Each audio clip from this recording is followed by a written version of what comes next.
Uh, Hello. Hello, I'm Arax. Tonight we're gonna be playing some wizard games. I don't fucking know. This is the game I designed myself. You can find it in my social things, but that's not important. Tonight we have a whole bunch of people. Who do we have first? Manasong. Please Hello. introduce yourself. What are you doing? Who are you? Hi. I'm Manasong, a lewd author. By that I mean that I do write 2 web novels you can find on my about page. And I stream mostly retro games with a few of the best, how do I say it? A few of the very more interesting mainstream games, but very rarely. Yes, that Yeah, is me. you also were doing other stuff today. How did it go? What were you Oh doing? yeah, I was doing Amogus for the first time. Ooh, my first time was pretty rough. But also very fun. It is indeed very clear why that game is famous, because it's basically just chaos and people just accusing each other and shouting. It is fun. It is amazing. I want to do it again. Did you survive more than you died? No. Skill issue. Fuck, I don't know. I was a prey. I was not a imposter anytime, and when I was crewmate, I was easily killed because I have a tendency to go by myself alone, do my tasks. And I should have stuck with a buddy. Yeah, that's always a good strategy, is finding someone you can trust, but you never know. Yeah. At the end of the day, if they're the imposter, they could just leave you to the end and knock you out. Indeed. What do we have next? Tupo. ILoidTupo. Who are you? What are you doing here?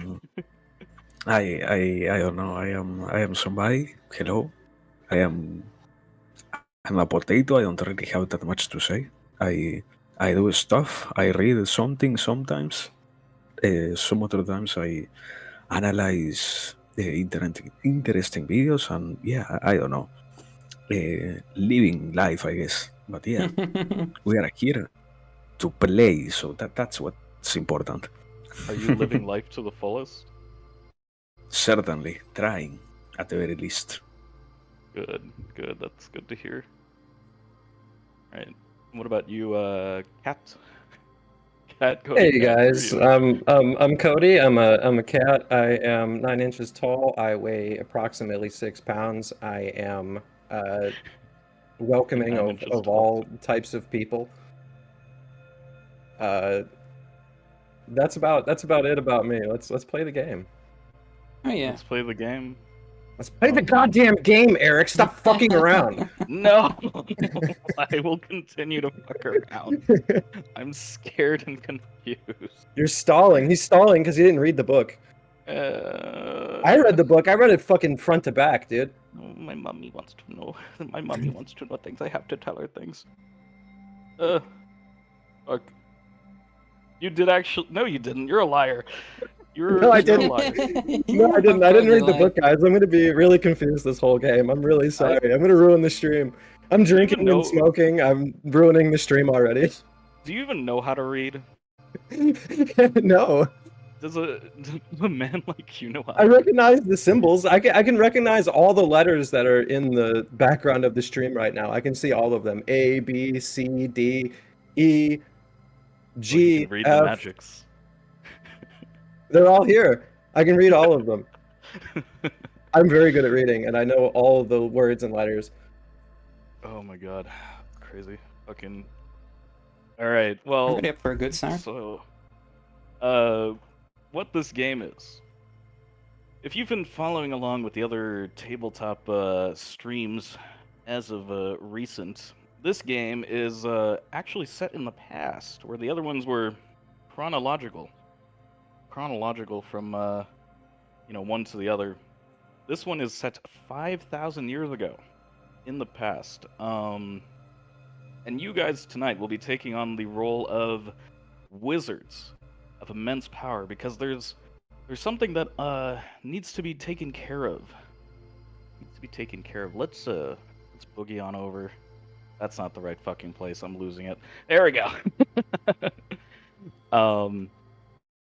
So yeah, you guys have been called to a grand wizard meeting to assist in the creation of the Vaults of the Lord of Lords, where a very dangerous wizard is to be imprisoned. Yes. Alright. So let's start off with a little bit of a character introduction. Tupo, what is your character's name? Let's start there. And then you can describe yourself. Yeah. I have to be honest with you. I will start with the description because I don't Okay. remember what name I put. Sorry. My name is I not see it right important. here, but that's fine. Tell us what you look like. Where do you see it? Tell me so that I can say it. No, tell us the description first. We'll see if it matches. Okay, yeah. As far as everything has been decided, what we have on my side is a magician who has specialized on all the type of magics that relate to time control and all the types of manipulations also that are made with the different things that can be observed with time and to a certain extent also space, because after all they are all related. And he's somebody who wears primarily a lot of different belts. You could say that he is somebody who enjoys showing off because, and that is quite justified, he also throughout a lot of experiments and a lot of different tests conducted with the magic itself ended up obtaining the possibility of becoming almost immortal and intangible, so there is no risk of being robbed. But yeah, that's the description I can give you so far. That's true. With their extensive magic, you've managed to become literally intangible and also omniscient. So we'll have fun with that tonight. By the way, your character's name is Kronus Damaibea. Put that in the fucking chat for you. Thank you. How was it written actually? Oh. I have it on his character sheet. Oh, I can't see it. I never uploaded it to the Roll20. Oh, okay. We can see that. That's why. Yes, I can, but it's asking me to upload directly. Oh, you can paste his name on the chat or something. I just wanted to write it Oh down. yeah, we have the Roll20 chat too. There you go. Kronus Damaibea.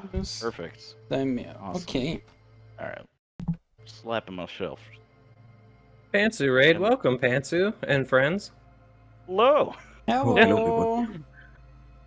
Welcome in. We're doing it. We're doing it all. We're just getting started here, introducing characters. We just got introduced to Tupo's character, who is the omniscient intangible, Kronus Damaibea, and we are in fact doing it. Thank you so much for the raid, Ansu. I hope you had a good stream. Oh man. All right. Cody, you know what? You pointed out the raid. Thank you for helping me. Who are you playing tonight? Who am I playing tonight? Mm-hmm. I am playing Arris Pottah. He is Arris Pottah. Arris Pottah. He's a fat little wizard. He's got a lightning bolt scar on his forehead. He's got thick glasses. He wears a maroon scarf with goldenrod stripes. I'm not just describing Harry Potter. No, he's Arris Pottah. He's Arris Pottah. Legally distinct, Potter. I have been obsessed with many years with creating the perfect girlfriend. I have succeeded in creating the perfect girlfriend. She is a walking mop, but I think that with time I could eventually develop her more. But right now she's perfect because she's still better than all the other girlfriends, so she could only get more perfect. God, I didn't draw the mop, but hopefully we'll get to see more of Arris Pottah. You enjoy my girlfriend? Yeah, I'd You like to fucking enjoy piece your of shit, girlfriend. man. I'll bet she's been around the block a couple times like a bicycle. Pumped up. Pumped up kicks? No, I don't fucking know. Oh my god.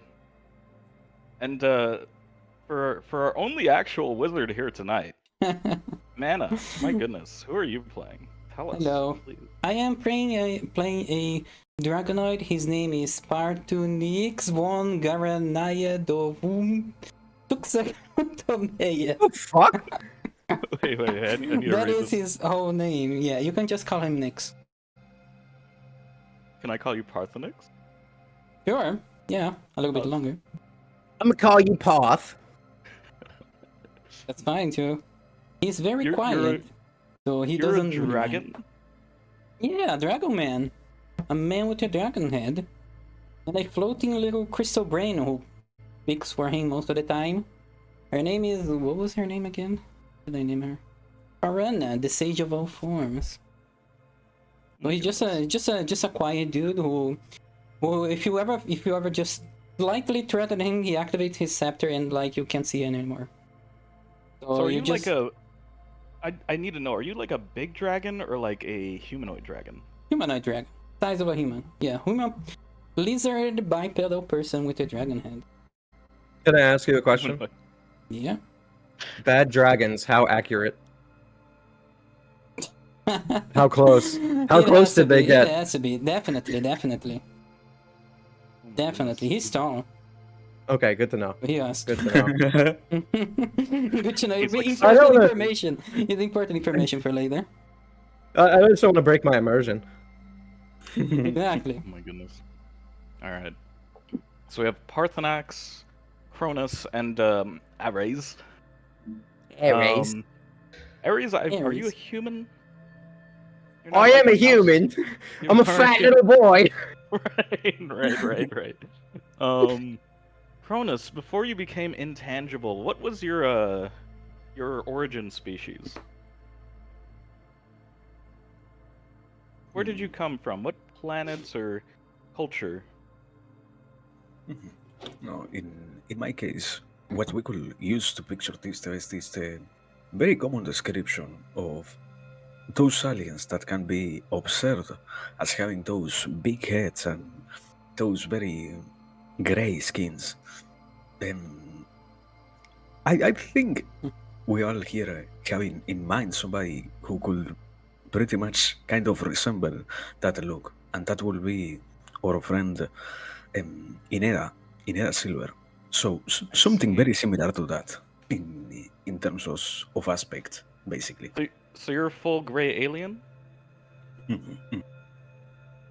Exactly. Came from the same planet as Aneda. Is the Bro, is I an typed that out. infatuation- I typed that out before you said it. We're on the same wavelength, buddy. We got the same Yeah. fucking frequency, buddy. Yeah. Also, third PT, thank you so much Yeah. for the raid. We need to figure out if this infatuation for hedgehogs is commonplace on that planet. Does do you have an infatuation for hedgehogs? No, certainly that is a personal trait, something that not everybody shares. The obsession that Inera has is out of bounds, you know? It's out of this world, maybe. Yeah. Interesting. He's an alien among aliens. He's what? He's an alien among aliens. He's an alien among aliens. He is his own man, and you know what? That makes him all the more powerful. I'm trying to get rid of this fucking thing on my screen. Whatever.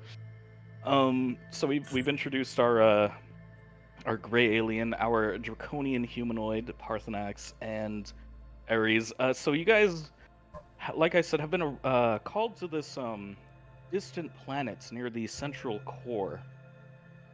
Near the central core of the galaxy. Within the past 100 years, there has been an ongoing conflict of a manifested lord, a lord of lords, as it were.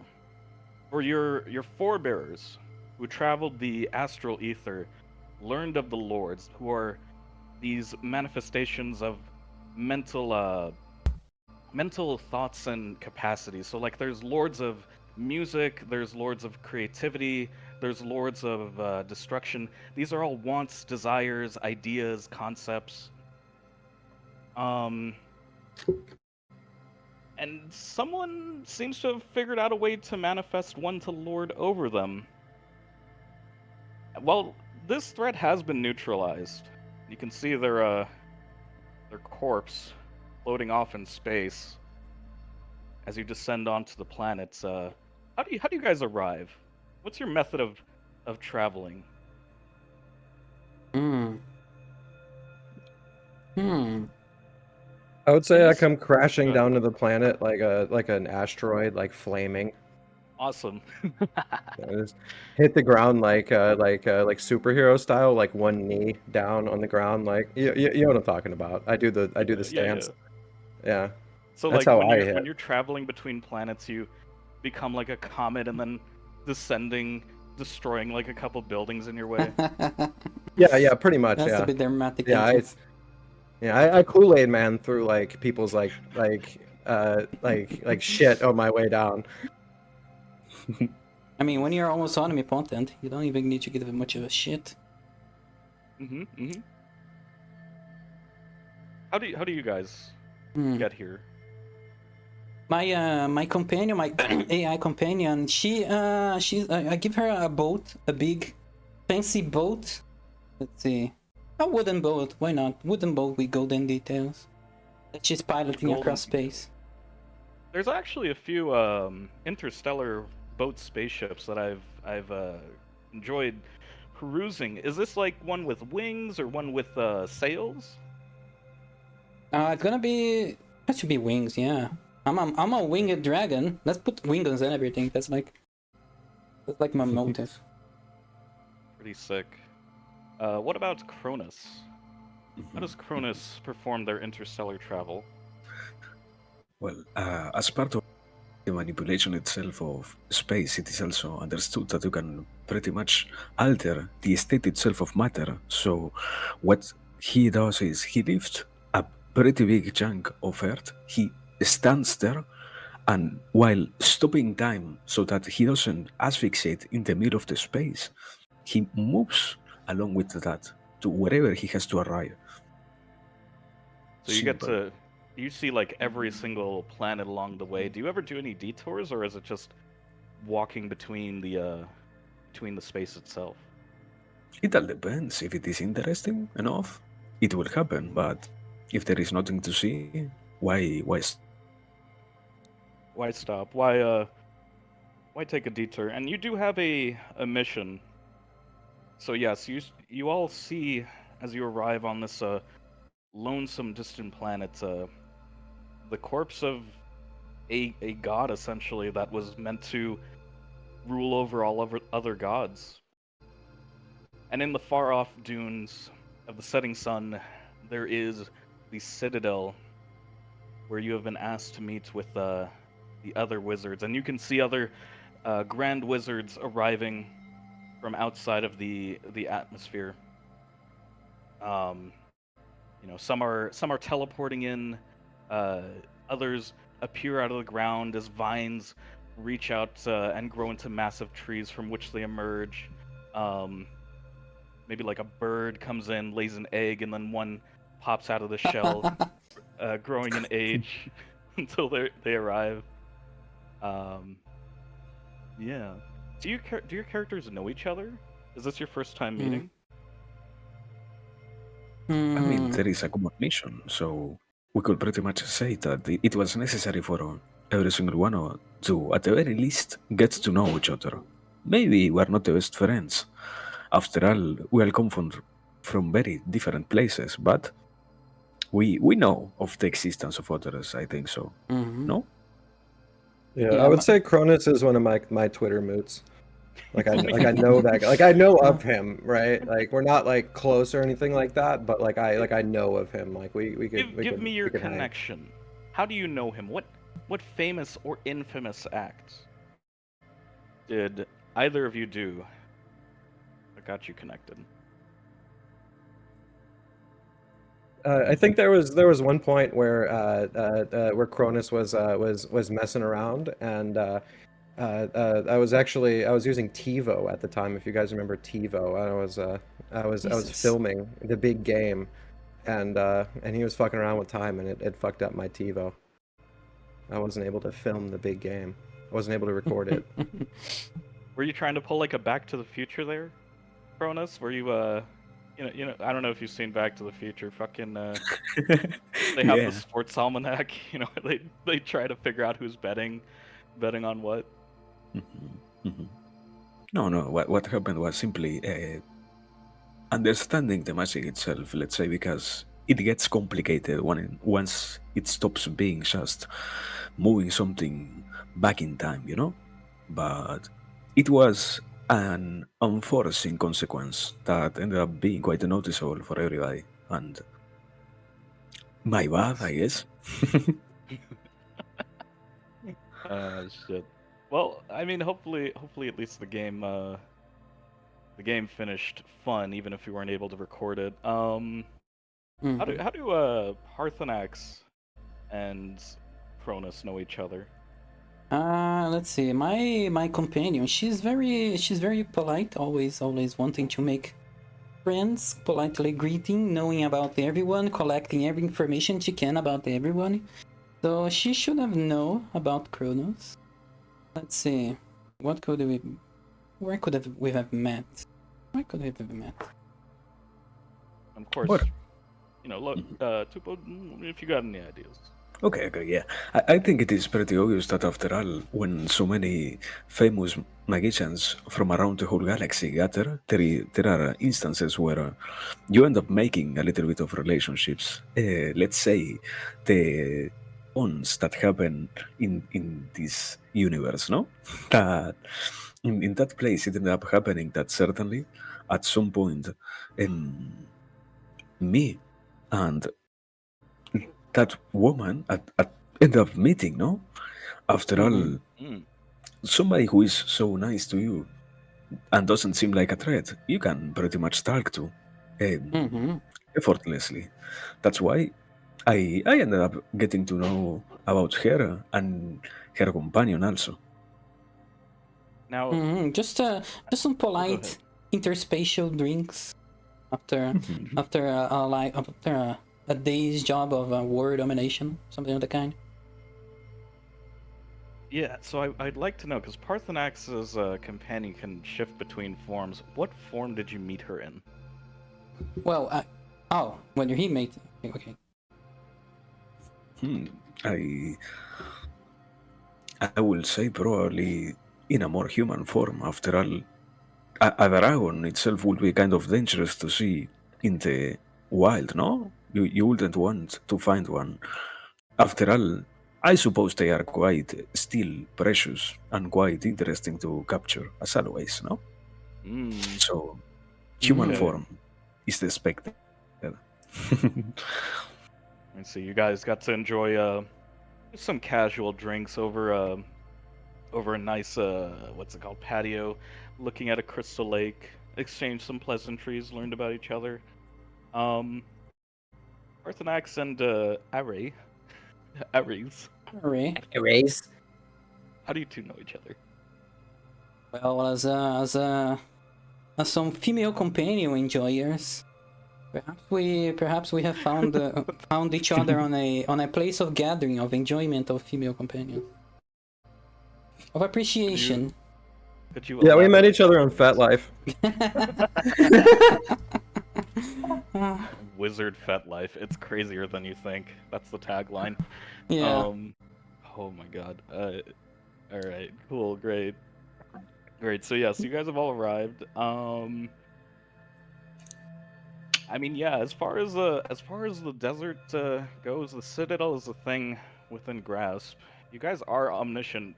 Not omniscient. Only Kronus is omniscient. You guys are basically omnipowerful wizards. How do you want to proceed from here? Wait, what was happening in the what current situation that's happening? The Grand Wizard, Demarius, what the fuck was his name? Demarius Prede, has called wizards from all over the galaxy to assist in creating the vaults of the Lord of Lords and just to clean up this mess. Mm-hmm. Hmm. I'm very anti against this lord, by the way, guys. Yeah, this guy would lord over literally every concept. Lord over love, hatred, desires, even magic itself. Oh god, that's frightening. Yeah, this guy's a fucking wanker. Oh no. It does sound dangerous for a wizard kind. Yeah, The corpse, I the believe corpse it. is falling, not falling, but like floating dead in the atmosphere right now. You guys are here mostly for the cleanup. Mm-hmm. Just removing the body. And other things, yes. I think something pretty normal that everybody tends to do, no, is when we end up arriving here. At the very least, what Kronus does is when he sees the both Parthuniix on one side and Harry on the other, he tries to approach them to see if they are also on the mission, let's say, on the goal that was set by this lord, no? To not be so alone after all. Mm-hmm. Mm-hmm. Familiar faces grouping up together. My companion would immediately turn. Well, after the boat disappeared and she returned to being a floating little crystal brain. She'll turn around to you and call you from afar. And Do you want me to do her voice? You got it. Okay. Let's see. Hello, Kronus. Kronus Damaibea. How are you doing on this lovely day? hello, everything fine. It is a pleasure to see you here. Is your companion with you? Are you alone? Oh no, I should be beside. She should be floating beside me. Like, Okay, yeah. the boat disappears and it's just the two of us. Then it is a pleasure to see both of you present. I guess we are both of us, or well, the three of us here present for this, no? So, what do we know so far? What's going on? Why is there something floating there? What's happening? The Yes, rumor mill. Arris Pottah. I'm here too, lovely friend. My companion. Hey, yeah, what's good, buddy? I'm gonna try and I'm gonna lean in and try and dap both of them up. Giving them the handshake. Yeah. Do you guys know that? Can you guys like execute the handshake? Yeah, are you guys able to successfully dap me up? Oh god. There is a tiny problem when he tries to dab up Kronus, and because he's intangible, he ends up Right. facing through. But he says still, hi. Do you still like do the motions or? Yeah. But it fails. Oh man. Right. So as far as the rumor mill goes, like literally, it's just you guys have been called here to assist in the cleanup. Some other wizards took care of the Lord itself problem. Right. This thing appeared out of the meta ether. Was about to go on a rampaging spree. Big galactic battle happened, and now there's a giant thought corpse floating in the atmosphere. Okay. Let's see. A companion would question, what are the dangers of such body? Does anybody know? I don't know.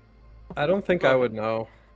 Yeah, the body itself doesn't pose any danger. It is made of pure magic.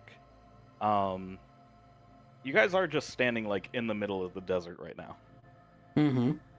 There are people making their way inside towards the citadel. You see a member of the Geostari group known for their use of dark magics. They wear a long red cape with their forearms outstretched to the side and their four eyes, and they sneer at you. What a waste this was. But no matter, I guess control over all things was on the plans. Very curious. A curious comment on waste. Huh? It would have been a Lord of Lords. Anyone who was so inclined as to receive its gifts would be perhaps a Lord of all. One lord never bodes well. Oh Our no, forebears, that's my character would say. One lord does not bear well. our forebears received the gifts of the lords. That is how we can cast these magics, and like they gesture out as some arcane energy is released and floats off into the sky. Are we not to take the same?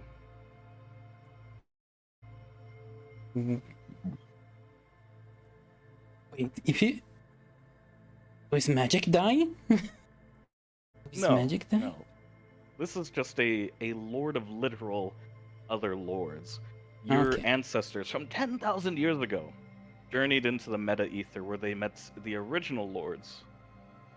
And maybe the details are a bit foggy to you at this time, but yeah, the original wizards got immense power to deal with other threats from outside the galaxy. Oh. Or so the myth goes.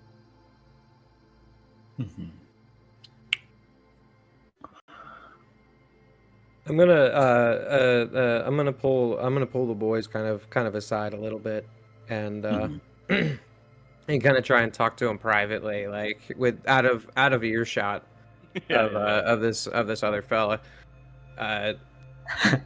I am also going to stop the British accent. It's going to give me a sore throat if I keep doing it, and it's a bad impression, to be honest. It's not the best. It's not the best impression.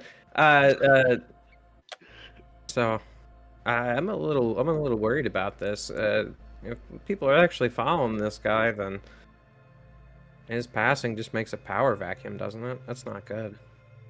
That's true. Mm-hmm. I think we should be mindful of the people we interact with here. I will assume, no, that something so dangerous as the corpse of a legendary creature that holds so much power could also be utilized for something.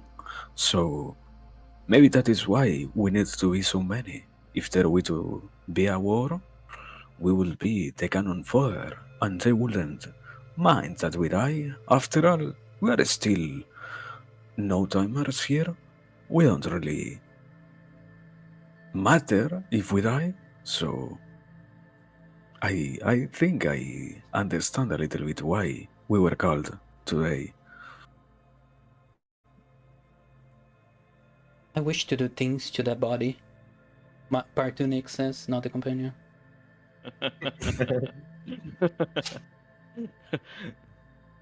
I mean, if you wish, you are near limitless, you know? Mm-hmm. Spells are at your disposal. Mm-hmm. I kind of have an idea of what I want to do with that body. But perhaps we should see the situation first. Who is actually in charge of this place, and who will mind what we do with his body? That's a fair point.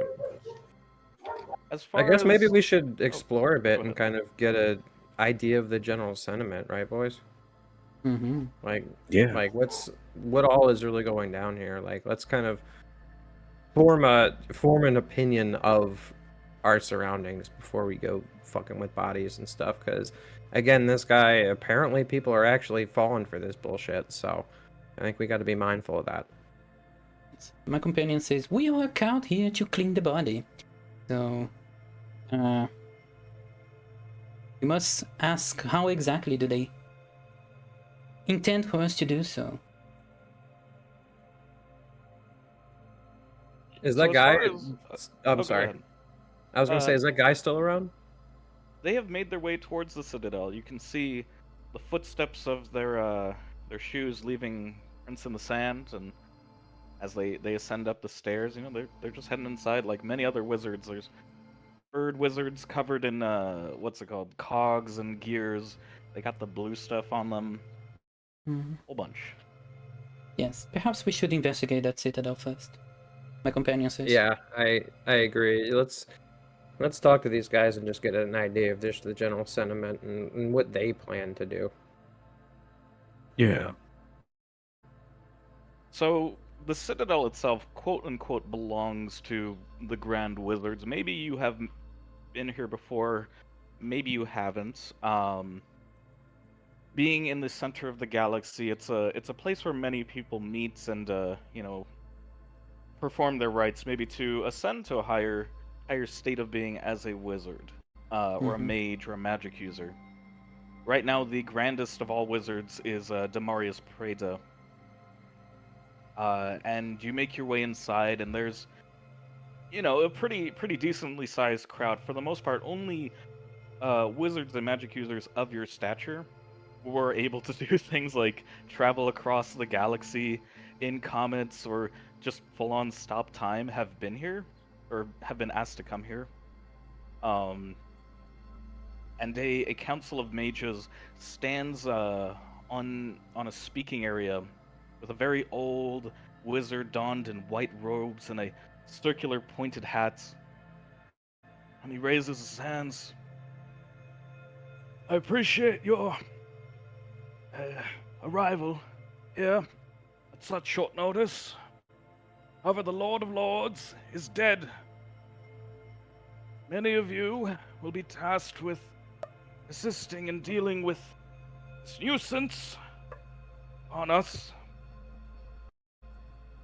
And he waves his hand as a spell is cast over the room.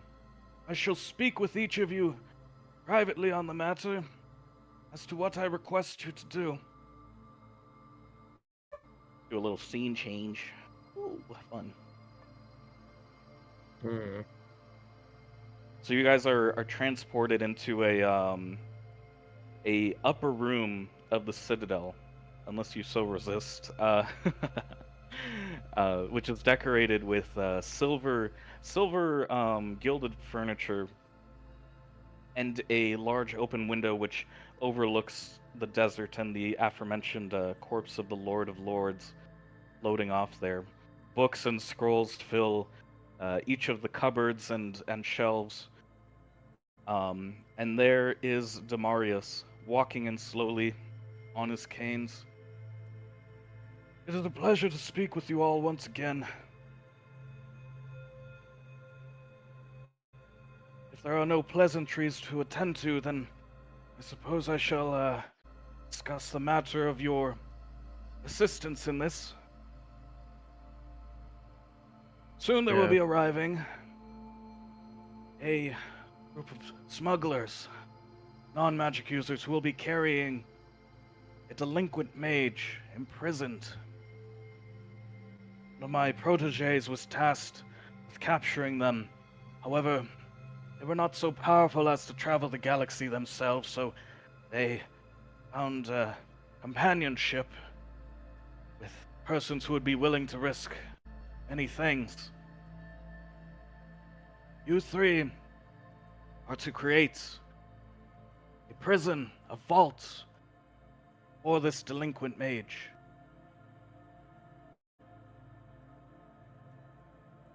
Can you describe his delinquency for me? This being, this wizard, this mage, was the one who manifested the Lord of Lords itself. It is unheard of for someone to have such a grand presence and desire as to conceptualize a lord that would create lordship over others. Certainly, there are lords that are rulers of mortal men and women, and there are lords that wage battle over others. But this lord specifically is to seek lordship over the other ones. Even the magic, our beliefs itself is what creates the lords. Our desire to create is what created the lords of smithing, the lords of tailoring. And here was this one being who created the lords of lords. And how did this Lord of Lords die? Many brave wizards ascended as they used all their magic to seal away this being's ability to persist in this world. They are now one with us.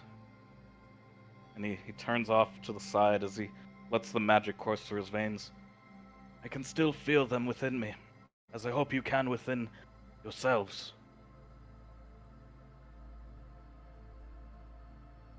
Well, I think that's a fair reason to imprison someone, so I'll agree to the task. My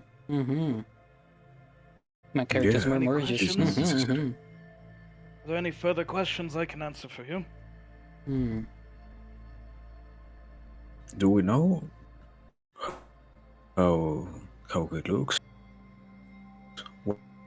How it looks? What?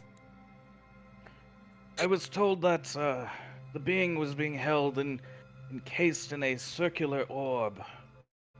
Like the kinds you may have looked at as a fledgling mage. Appear in between worlds or time.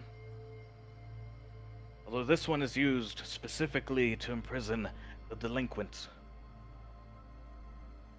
But it may not hold forever.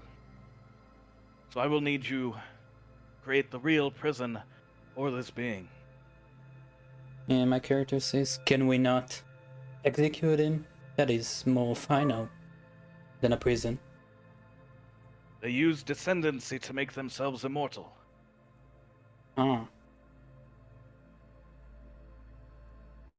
We can test the limits of that immortality. Whatever you see so fit as to do.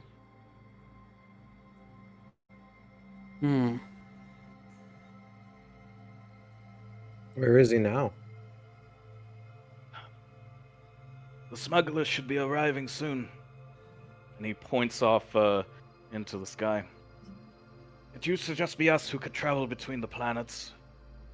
It would take us decades to master the arts of traveling the ether, or becoming so powerful as to go so far. We are bound to these planets for whatever reason. Some fortunate, such as orcs and men, share the same solar system that they were able to look at each other through seeing eyeglasses. If not developed from different cultures. But, and he points to all three of you. Your ancestors would have never spoken.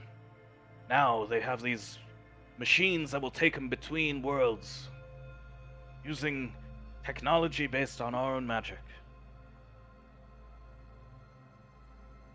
You hear a ripping sound come through the atmosphere as this hunk of metal descends. The fire's like burning underneath it. No, not as gracefully as yours did, Ari.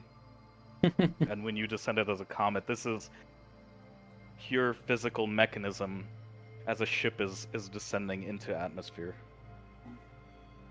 Suppose that'll be them now. And what of the body of the Lord of Lords? Shall we do something with it? I agree. Yeah, how do you plan to dispose of this? I do not believe we are able to dispose of it. It is ethereal. Fact. I think it would be best to keep it here, near the core of the galaxy, where we may view over it. And he steps over to the window. I'd like you to create the prison on that body. Oh.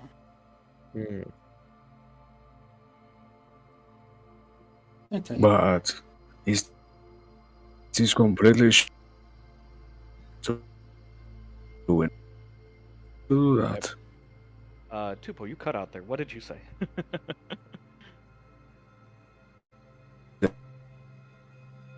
Oh no. But again. What are you for the body? To sacrifice it. One more time, please. Mhm. Okay, but now or is it still cutting off? No. Okay. I mean, if you would like to now, although our guests have arrived, just make sure that the delinquent is imprisoned there, with no chance of escaping, and creating such a mess as to wreak havoc upon the denizens of the galaxy again. Mhm. Does he have any remaining powers? My companion asked. They are still a very powerful wizard, although they should be contained for the time being. Mhm. Hmm. I have no more questions. Well, Yeah. then I agree. I shall see you to it. Please Mhm. report to me once the deed is done.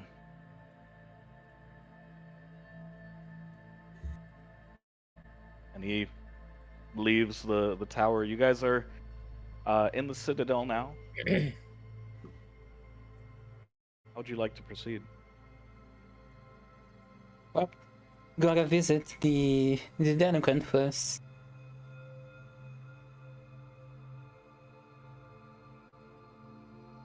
Yeah, I'd like to take a look around a little bit and just kind of get a feel for my surroundings and what Okay. all I'm dealing with. I'm not necessarily like fully in trusting of the gentleman we just spoke with. I feel like we need to kind of get a little bit more of an idea of what we're working with here. I'll say that I have absolutely no idea what has happened here, and just trusting one person's opinion on it, I think would be a mistake. It's Mhm. true. You did not see this with your own eyes. You do need. No, you don't need. Excuse me. It's true. You didn't see this with your own eyes. Hmm. You are aware that whatever's out there floating in the galaxy is emanating primeval magic. Ooh. That's like the only. As far as gut instincts go, that thing is primeval. Not even of this dimension. Oh god. Yeah. We've all been kind of worried about it. I think maybe that might take a little bit of precedent over some other things, guys. Mhm. I wish to see this delinquent. We'll get I'll as take close as action. possible as I Yeah. can. Tell me more specifically what you'd like to do. Mhm. If you want to look around, what are you looking for? You want to go see the delinquent? Tell me Yes. that you're What kind of a prison did he arrive in? What is again? a scrying orb. Like an orb, Scrying orb. crystal ball. You ever ponder your orb? Okay. Yes, always, all the time. Yeah. My two orbs. So I wish to just approach it as close as approach the orb. Just approach the orb and ponder upon it to see if I can see anything under it or hear anything. So it's being brought by the smugglers who have Mhm. arrived out there. You don't see an orb. You see a couple of people, or small, faint little specks in the sand, kind of exiting the ship, and then making their way towards the citadel. Mhm. Well, we shall meet with these smugglers then. Yeah, Is that let's consensus? yeah, let's. I agree. I agree with that. Yeah, I'll join you. Okay. What say you, Kronos? Yeah. Pretty much the same. All right, move over. Next scene. So the main smuggler approaches you all, who is an orc. Upon their shoulder is a colorful flying creature. Behind them are a person also emanating magic, though much weaker than both of you. They wear a purple turban and robe, and then one dressed in a gown of golds and blues. And they carry this cube upon a handle. Hello. Good meeting you all. Greetings. Who's here to take this off fellow. our hands? Okay. Sorry, what did you say last? I suppose you're here to take this off our hands. No, okay. Indeed, we are. My little companion, Crystal Brain, she's very talkative. She goes flying forward. Indeed, we are. Is that the supposed delinquent? Indeed, inside this box, inside the orb. Yeah. Wizard here was able to get him encased in glass. Had to fly him over here. It's amazing what you all can do. Well, it is amazing that someone managed to actually capture that being, and I wonder how did your mage succeed in that? He looks towards the mage, and the mage kind of looks down and off to the side. I think he gave up something for that. No matter. It'll be in your hands soon. Now,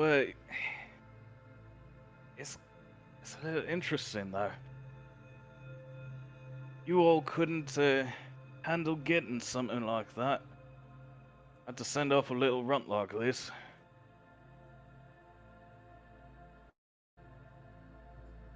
It's certainly not something I was aware of until now. Yes, indeed. The magical wizard world is very wide and very broad, and there is a wide variety of people that we don't exactly meet every day. The world's about to get, the galaxy's about to get a lot smaller, ain't it? I was able to fly up from the far northern reaches all the way to here. A couple of days of travel. Magic's ain't all it cracked up to be. My companion just chuckles lightly at him. And I would do the same. Yeah, just chuckle a little bit. He gestures towards his wizard friend and he says, "I mean the books." And he outstretches it to you guys. Here you go. It is a lock, so you might need a minute to open it, but I trust that ain't a problem for y'all. Wait, what did he thrust forward? The cube? The cube, yes. Yeah, so it's locked. My companion asks, is it actually safe to open up this cube? They're like walking away, back to their ship. Oh. Yeah. Okay. It's all fine. Wait. I think I have an idea here. But because one of the things that we have is me, who has a omniscience. Do I need to roll to check if it is really a safe box, or if it is going to open break out of nowhere? So you are omniscient, yeah. It's locked with something that would require a wizard to open. But you know that there's no traps on it. Okay. Then, yeah. The moment that who was it? Parthuniix who handled the box? No, it should be my floating brain companion for Rena. Yeah. Okay. She grabs it magically through telekinesis. Everything seems fine. Don't worry. Good. Okay. Yeah. Well. So you're like holding it there, it's floating. Or Yeah. she's holding it there. What's her name? Rena. Piranha. Is that on your sheet? Yeah, it's on the notes ascendancy one. appreciate it. I love how me and Mana both used our ascendancies to make ourselves girlfriends. Would you Well, rather be omniscient or have a GF? yeah, that describes us very well. Yeah. Tupo used his to become a god, and then he just made girlfriends. Exactly. Well, I made a smart girlfriend, so I'm supposed to be You made smart. a broom. Yeah, I made him up. Wait, is the mop with you right now, or just like? I did leave her at home. She's tending to the moplings. She's tending to the sponges. Good. Alright. Yeah, these three make their way up. You see their engines firing, and they're gone. They're out of the atmosphere. And you guys have the cube. Wait, who's We- holding it? Piranha. Yeah, she's holding it Oh, with right, telekinesis right. in the air. Mhm. She delicately lowers the cube into the sand in the middle of us three, and we just stare at it. I guess. Yeah, I mean the cube is there. I don't know what you guys want to do with it. Well, it is safe, so we can do what we were told, I believe. And what is that you would like to do? Oh yeah, I mean, I say that, and I try to also with telekinesis a little bit grab the cube and start moving towards the dead body of the Lord of Lords. If nobody has anything else to say about it. The cube is the one that's leaking the evil energy, right? Mhm. You Should we bring that near the corpse, guys?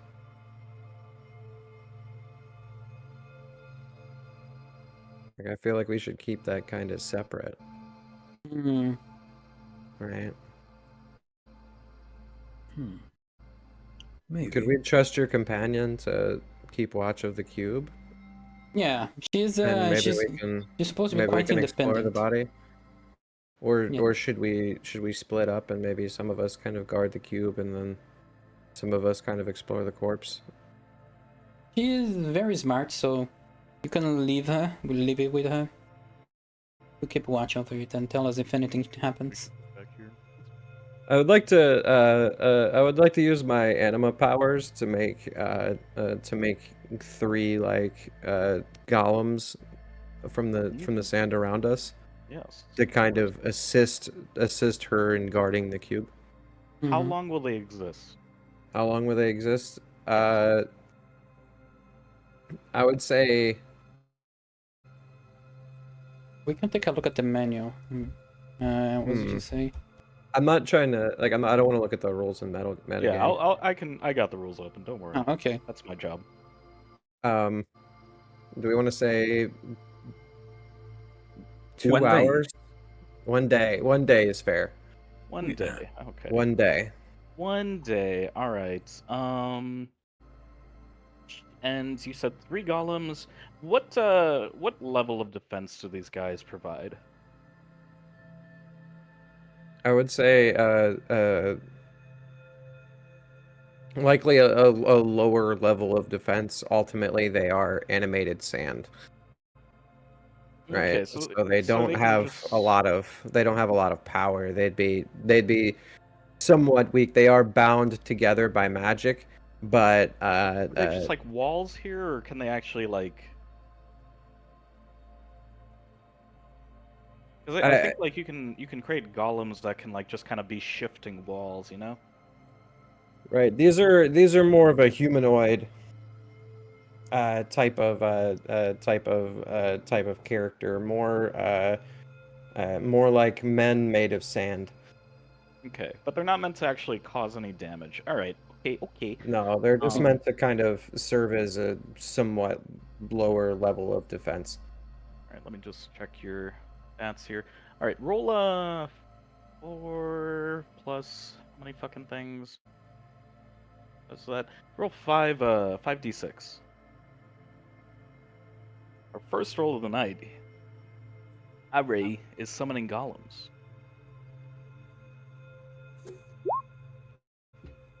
That is Hopefully I'm doing Parthuniix. this Here we go.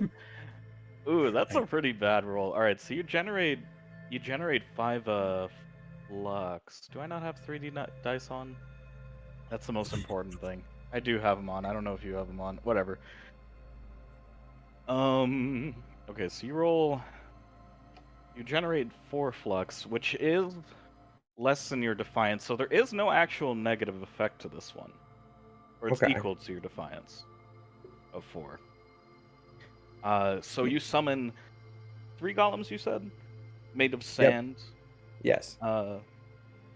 Any details you'd like on them? I always have details.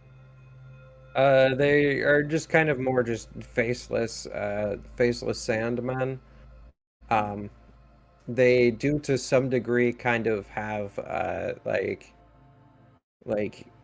Sandman from Spider-Man type like tendencies, and that they can kind of move around a bit, but no, ultimately they're fairly weaker being with no real defining features. If you were to see their hands, their fingers aren't even fully defined. They're more just of a mitten. But they could, if they chose, they could, have more like a hand that could articulate things. They just kind of don't. Okay. If that So makes we got sense. our we got our big sand dudes. They're big and buff, but for the most part, they're amorphous, moving between remaining vigilant through a faceless visage with no eyes. Yeah, and they'll be here for the next day. Where are you guys Alright. going from here? Since he may just brew the golems, I may give my companion enhances senses so she can detect any alterations within the cube, and perhaps anyone who might actually try to approach. Okay. What's it called? The magic school? Psych. Yeah, Psyche, I think, would be appropriate there. Yes. Greatly enhancing her senses, so she can become a true sentry. Alright. Hmm. Would you like this also last for a day? Okay. Oh yeah, I didn't hear the answer, but is the evil energy coming from the box? The only energy you actually detect from the box is the lock itself. Okay, you said previously there was like some evil, what you call? We're feeling some evil coming from somewhere. Evil. The primeval, the like ancient magic Yeah. from I know we hit our hour on that tune. It's such a good track though. Isn't that going? Come on. It is. No, There we go. no music. I know. It's still here. It's just doing its thing. Oh, there you go. Yeah. Stereo music. How can I have immersion if the music stops? I'll just fall apart if the music stops, so I needed shit. Yeah, the primeval magic is literally coming from that like corpse in the sky. Oh, okay. Yeah. I Though see. the only magic you can detect from the box itself is like the lock. Mm-hmm. Like now that you're focusing on it. Mm-hmm. Very well. Ari. Oh, you're writing down the names. Yeah, Is that what Okay, okay. just right. This is exactly like this how you actually write my name. Parthuniix. Okay. Yeah, from Skyrim. No, wait, no, it's not from No, it's Skyrim. You Parthuniix. adjusted it. Parthuniix. Yeah, you Skyward. adjusted it. Crazy man. Legally distinct Parthuniix. Good.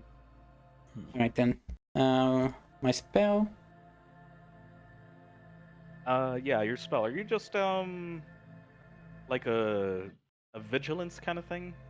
See if Just there's any vigilance. changes to the box. Okay. Yeah. Well, On that'll her, be- and if there's like anything approaching, like sounds of a flying. Okay. How And far away do you want to detect this? yes. Yes. Give me a general idea.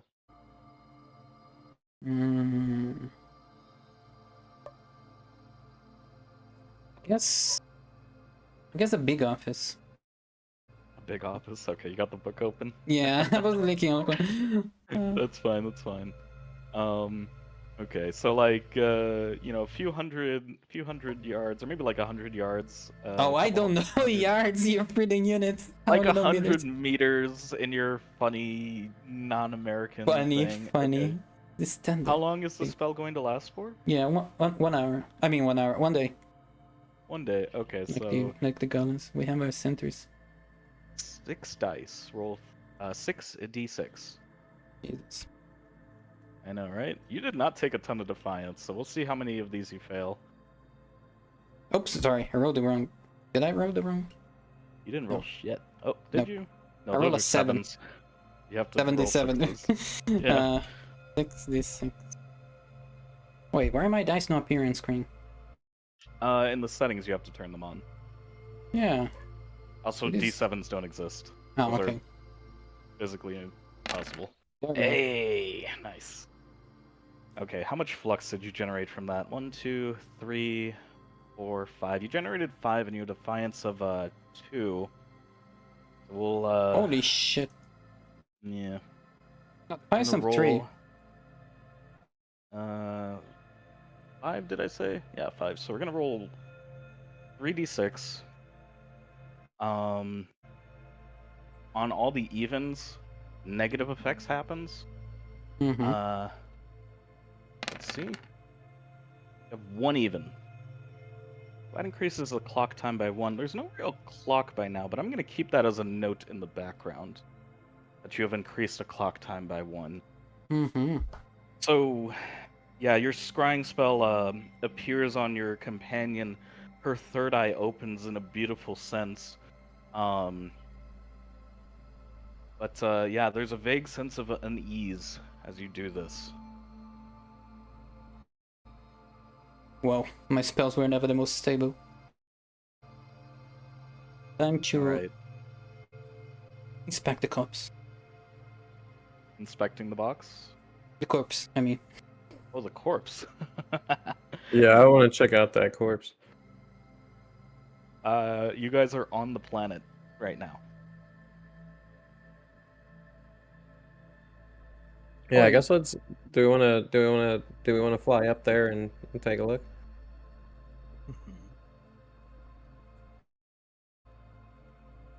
I mean, I say I can do it if you're so worried about the box. I can go and check myself, just in case. Well, if you will. Yeah. Do we wanna send him up and then we can kind of hang out with the box, or do you want to hang out with the box and I go up there, or maybe it Well- might not be best for Kronus to go alone. We already created centers. We should just go to the corpse. The 3 of us? Yes. Well, if you so desire. You're your own free agent and also omniscient. Yeah. That's why. I mean,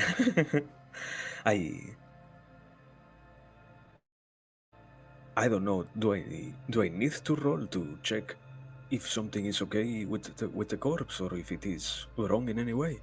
You are omniscient. I cannot literally tell you everything off the bat, so you have to ask me, like a specific question, but yes. Okay. Let's start asking. So, is there any particular risk? Is the body going to consume itself, or is it going to explode? Any risk inherent with the corpse itself. As you focus on the corpse, you have a feeling of importance. Like, the longer you stay there, the more you might feel consumed to take on the mantle of a lord yourself. Not a ruler, I should say. I mean, these conceptual lords, right? The beings who are, like, meta-ethereal. Is there any particular reaction happening inside of that? It appears to just be a consequence of the nature of what kind of lord this is. Like, if you were in the presence of the Lord of Music, you would be inspired to create music. If you were in the presence of the Lord of Gardening, you would want to, take on the role of a gardener and join them in the eternal garden. Oh yeah, but I mean, in a sense, no. When a body dies, it starts to rot. Is something like that happening inside of this corpse, or That's what's kind going of on? that's kind of what the situation is. The rot itself is what's making that lord-like effect. It might be billions of years before this thing is gone. I think it is quite obvious. Wouldn't it be dangerous to put something inside of that thing then? That's a question you have to ask yourself. Yeah, That's a yes. yeah, That's not a yes or no question. yeah. They could be consumed by the magic. Yeah. I mean, if I can provide you with my own perspective, anyone who goes on there will think that they should be the one who is the Lord of Lords. Given enough time, I should say. It's not an instant effect. But just being in any of its presence makes you feel really important. Yeah, There is no other danger then, besides that. Are we sure? Because then I tell both of my partners, Arris and Parthuniix, what I can see, and from that I also tell them I don't know if it is really good idea to put the prisoner inside of the body. With this, I don't want to be a contrarian, but I think it is quite risky. What both of you think? I tend to agree. It kind of sends off alarm bells. Yeah, Indeed. I think it will end up in somebody becoming unnecessarily powerful, no? I feel Not like that's necessarily something that needs powerful, to be. but it'll change their psyche even further. And this fellow is already immortal. Yeah, he's already quite dangerous, Do so I we don't need know. another immortal with grand aspirations of becoming the god of gods? Yeah. The answer is definitely no. So we should find some type of way to truly seal this away. I think I have an idea, if that is what we are searching for. But it will be quite risky for me to try and execute that. Do you have interest on my plan? Well, depends what it is. Yeah, tell me what your plan is and tell me what the risks are. Okay, how much do we understand, or the both of you understand about time magic so far? I have no teaching that kind of magic. And you, Ari, how much do you know? He also did not take temporal magic. Okay. I think I can try something related to what I have been studying so far.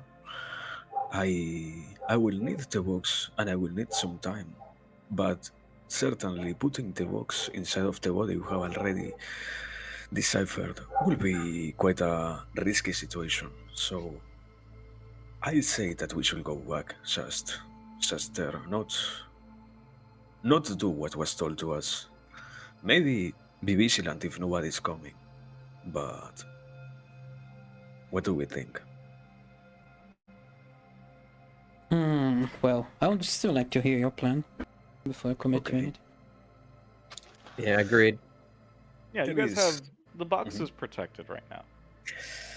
I hope you both can understand what I am going to tell you then, because there is a certain part of time, a certain moment in which time stops being just time, because there is always present and past, and there are some moments in which you can go back, but to which you can't come from, because you have changed what has happened.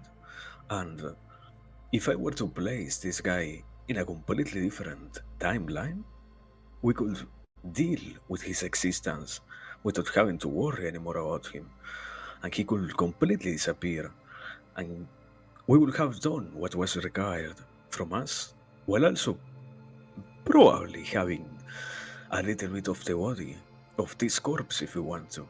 So, did you understand something? we are throwing the problem to another dimension. Yeah, basically.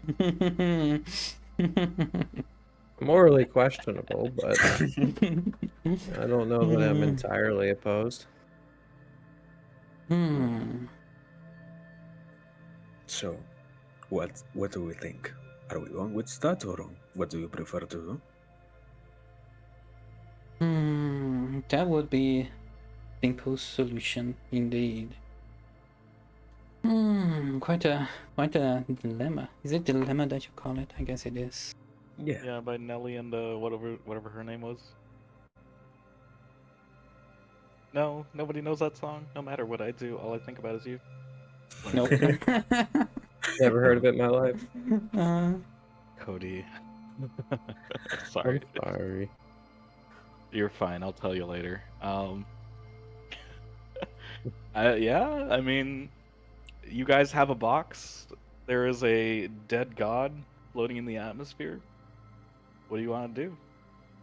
Yeah, I mean, I don't get still what Arris say, Harry, or Harry. What do you say about the plan?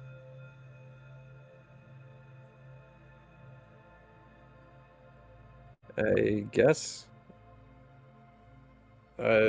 let's continue on to the corpse and check that out. You already know that it is going to be dangerous. Do you want to risk everything to put the prisoner inside of it?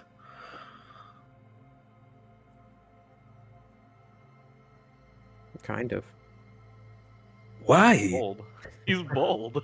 Why? He's too good. He's too good of a person to throw the problem away.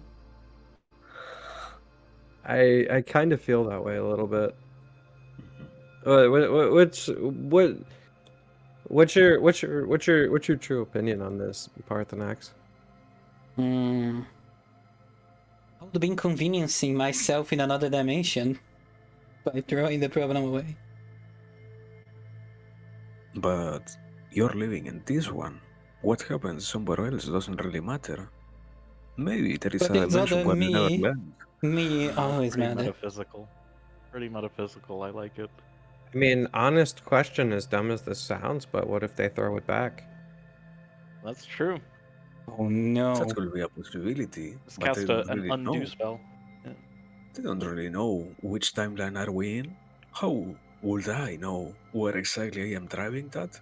If I do it at random, I would also have to guess at random from where that came from and throw it back. And still, it is a simple mage. It is not a cosmic body like what we have in front of us. That is more important and more dangerous. You realize that you are omniscient, right? You're not the only one who had these ideas. Certainly. Maybe these two thought of like, oh yeah, I'm a fucking powerful wizard girlfriend now. I said it a bunch during character creation. The obvious one is immortality. I have deeper thoughts. At least my characters do. Depends on who they are. Some of them also went with the girlfriend route. Imagine what will happen if we end up doing it and out of nowhere we literally get the literally same box from another universe, because every single timeline did the exact same thing. That will be funny. But anyways. It will also be funny if he gets freed from his box and comes take vengeance because he's immortal. Yeah, but do we really know if he can get free? Is it a possibility? What's it called? The other old wizard? Yes, he had mentioned that the prison was imperfect, or something along these words. It is a mage inside of there. You guys have to create some kind of prison for it. That's what you were asked to do. But we can't use the body. That is already a problem. that is better in the hands of somebody who knows what they are going to do. Somebody who is good. Not this evildoer who has already tried to overthrow everything that we know. Why would we put him there? We are literally giving him everything that he needs. But do we know if staying near the body actually gives power instead of just change someone's psyche? We don't know. But Uh, The fact is, I mean, there are people that are very powerful yes. that could come in contact with that. So regardless of whether or not it transmits any power or just an idea, it's still incredibly dangerous. Kronus's omniscience is aware that it does not transmit power, but it does transmit a very dangerous idea. Mm-hmm. yeah, Compelling, almost. I feel We're going that to make- throwing away the immortal would actually just give him time to come back to us. I am of my idea that I'm coming with is for us to create outer part of the body so we can deal with the psyche of the immortal being. The current corpse, he makes someone wish to become a Lord of Lords. If we can alter a piece of it, may say influence someone into becoming docile, perhaps we can lock the immortal being in it. And once he eventually frees, he'll be harmless. That's a good prison. I like that. I mean, whatever you guys want to do. That's literally the whole point of this stream. Yeah, Yeah, I tend to agree with Parthuniix there. I believe Yes. what you also say is good, but I don't have the capacities of helping you in that. Somebody else will have to make those changes then. There's always a way. With magic, there is always a way. Then I also agree. So, Ere, do you agree? Do you agree, Eric? I do agree with Parthuniix. Then I think we have a way to try and solve this. So, Parthuniix, will you do us the favor of changing the Lord of Lords' whole composition? Well, it is not the whole composition that we need, but just something strong enough to last while the prison lasts. I wish to... What if it is an eternity? What do you mean? What do you mean? What if it lasts more than what we get to be alive? You never know when it stops. I don't even know when he will be released from that prison. Indeed, that is the danger. You never know. Could be. Your sentinels. Here's something you do know. Your sentinels have triggered their alarm. Somebody is approaching. Oh, wait. Have we left the area yet or not? We haven't exactly You guys were left. talking. Yeah, we didn't Yeah. exactly leave yeah. the area, so we are nearby. So my Yes. my companion should immediately alert us, interrupt Mhm. the conversation. And the sand beings go into their defense mode. They turn sideways. Excuse me. You see coming across the sand like waves and tendrils, branches as they form together, and this mask is brought up, and you all are encircled by this plant-like being. Hello. Have you completed your task? We did not have enough time to actually even come with a plan for that task. It is no small task to be rushed. I heard that you were to imprison the delinquent. And they look over to the sentinels. That may not hold them. So far it does. There is no need to rush. And They why? like- This is important to think out. They go up to the sand sentinels. I expected to feel more from such a powerful mage. Are you sure they're in there?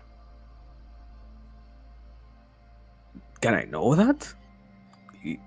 Yeah, you can. You're omniscient. You don't. They're not in there. What?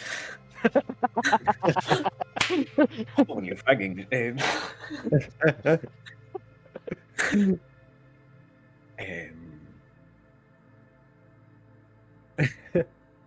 the plant like hate- being turns to you. Did you not look inside to make sure they were there? Mother of God. Fuck, we actually didn't. Wait, so Tupo has already confirmed that? Yeah. If he focuses on like something that is a yes or no question, his omniscience will tell him that, because you know what? That's what omniscience is. I just can't literally tell him everything. No, you know? yeah. Understandable. Okay. But wait. I don't get it. Wasn't there a point in which the prisoner was inside of the box? It looks like you've been handed an empty box. Okay. Fuck, bro. Can I know if he is even close? They are not close, no. Very far. The prisoner is in the corpse? No, they are very far away. What? I'm talking a few thousand light years away. I informed them about this, but what is the point of everything then? What? We can't even deal with the situation. There is nothing to deal here.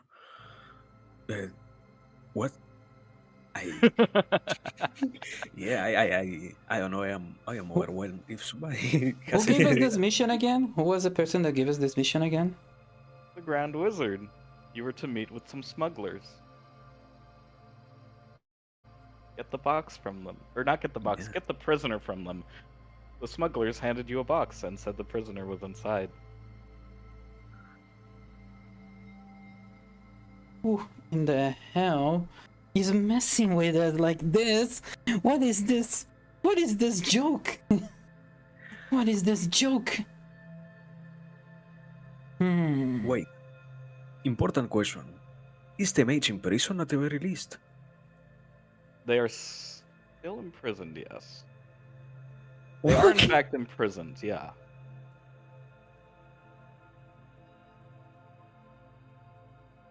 I suggest we should go back and talk with the one who came up with this whole plan, the old man. I didn't have anything to say there, but now I think we have something to discuss with that man. That was so good. Yeah, I don't have that much more to say. I don't You know. were actually flabbergasted. That's so good. What is this joke? Alright, let's talk to the Grand Wizard before we waste more time on this prank that someone is playing on us, because... Okay. You guys make your way back to the Citadel and inside. You see the Geostari from before, down in their red cape. They're sharing a drink with the Grand Wizard, who seems a bit tired, but they hail you. Okay, That was longer than I expected it to take. What the They fuck's the imprisoned. deal, man? The box is empty. I grab the box What? and throw it at his fist. And he like undoes it with his own magic. My God. My protege. I don't know what he's planning to do. Perhaps coax this delinquent into becoming some thrall of his, or take his own magic. He must have the delinquent still on him. We've been betrayed. Wait, who is this protege? Who is the betrayer? You saw a wizard with the ones who brought you this, did you not? That would be Indeed. him. Hmm. I don't know why he would do such a thing, fall to such depravity. Stupid little squirt playing with us. I am actually offended. You're offended. I am offended. I am a dragon. Of course, I'm gonna be offended. That's such playfulness. All right. I wish to hunt him down, just for wasting my time here. Please, time is of the essence. Who knows what he could do with that thing? Mm-hmm. Indeed. Yeah. What information can you give us about your protege, so we may begin this intergalactic Yes, search? I believe. His near ascendancy is first. It's very powerful. Clearly, and he scowls for a moment, if you are so duped by mundane men to be handed an empty box and let them escape so quickly. Do not put the They're very blame on us. powerful as well. Do not put the blame on us. We were given a dangerous toy. How were we supposed to like play with a toy like that without being utmost care? The Geostari like puts his hand on the guy's shoulder as he's like sweating and falling back into his chair. Please, wizards, mages, it is your responsibility to do this. I have my own tasks which still need to be completed. If I'm to go off into the galaxy to search for things and cleaning up this mess, then you must as well. I just want to know, is he even saying the truth? Or is he... Okay. In his belief, he is saying the truth, that there is a greater problem, yeah. Okay.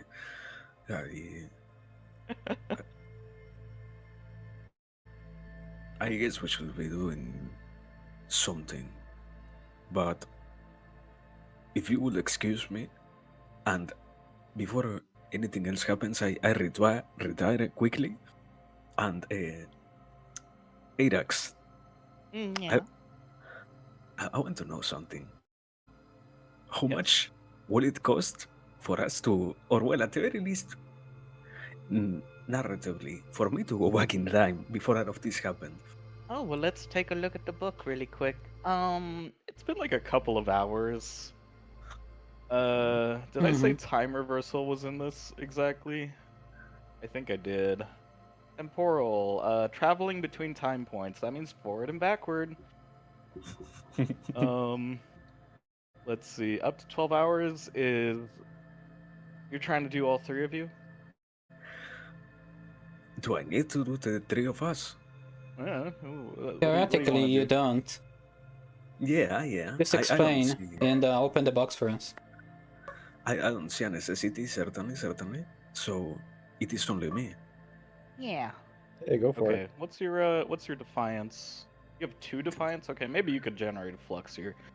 Roll 3 dice. 3d6. Okay.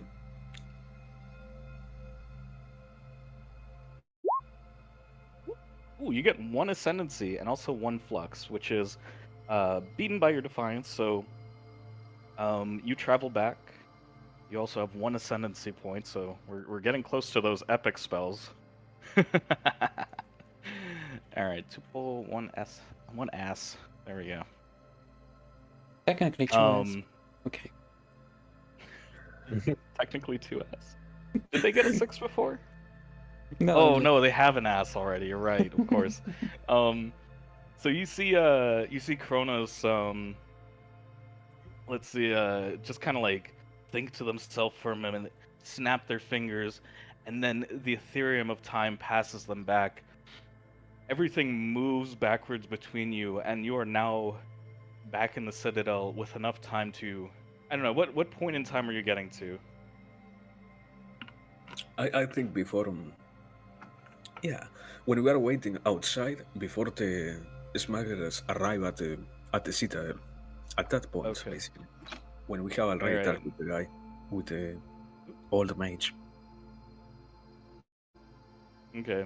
So you appear before yourself.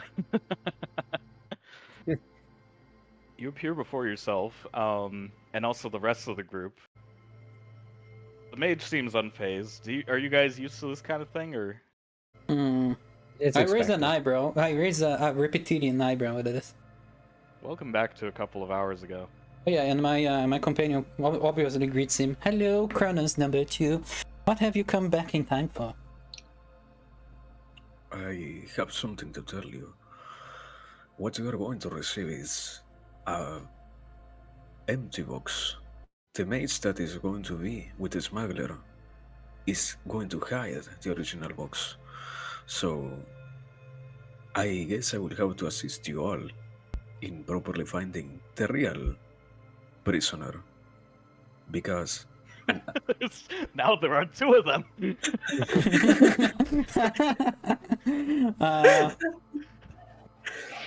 I guess also here I want to ask, is the prisoner even in the ship that is coming towards us or not?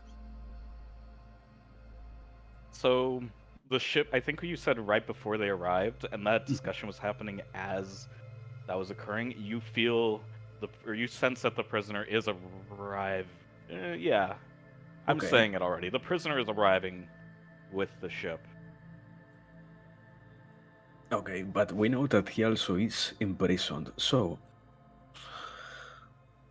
we must proceed. And If that's the case, yeah, we should try to get to the ship now.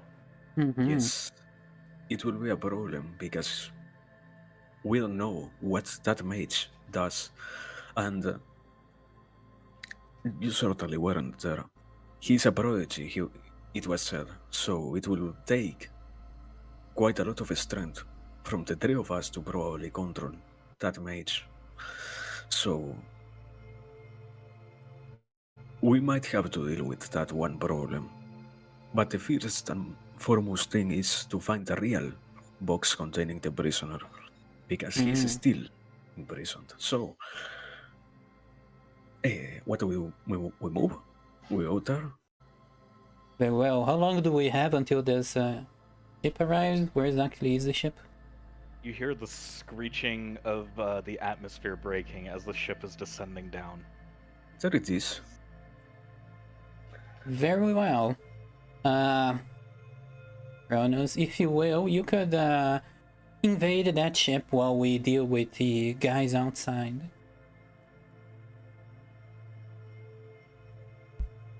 We must actually... Yes, we must restrain that little wizard. That little betrayer. I wouldn't know if he's so little. But yes, I believe in the both of you. What if he's like really muscly? Well, compared to me, everyone is little. Fair, In both fair. ways. You're 6'2". with a bad dragon. Oh yes, Alright. it is time to give a body for my companion. Ooh. What form will they take? Wait, what was the guys that were that they were coming with the smugglers? How many of them and how were they like There again? are three of them. There are three of them, and a little flying creature. Although, you know what your character is aware of, that's just like a parrot, a space parrot. One of them is an orc. That's the thing. Two of them are just mundane men. But the way Wait. this... Oh, go ahead. Is the Barrot a mage? It has magical powers, yeah. No. It is a mage or it isn't a mage? It has magical... Yeah, sure, it's a mage. It has magical abilities. Let's count it as a mage. Remember, the system doesn't work the same for them. They work on the clock system. Yeah. I warn Parthuniix about this, just in case. But yeah, continuing. Yeah, how... So just two men, the little weird pet, and the wizard. Did you say? 2 men, wizard, and a weird pet. Okay. I need to think of Let's go with something big and simple. I'm gonna give her a massive muscular body. Let's see, size. She's gonna be, if you don't mind, she's gonna be linked. Of course. Of course, yes, and massive. Attack of the 50-foot woman. Is it time? Finally. Fucking finally. I guess somewhat like 6 meters, I guess, will be enough. 6 meters? Very strong. Okay. Body of... Shit, what's a Okay. strong thing? Is she able to kill a person? What is she able to do? She's able to step on everyone. Would that And kill she's people or resistant. just incapacitate them? No, squish them. Oh, just like instant death? Yeah. Okay, alright, Wait, that's but- very powerful spell. Yeah. Shit, that's a problem. Because I just wanted... No, I just want her to be like... resilient and capable of at least physically restraining. It's Okay, physically... Yeah, physically We'll go with restraining. winding the affected. I think that's reasonable. Mm-hmm. Okay. Technically, She's- because she's big, it would be the danger. Would you like this to last more than 10 minutes? We're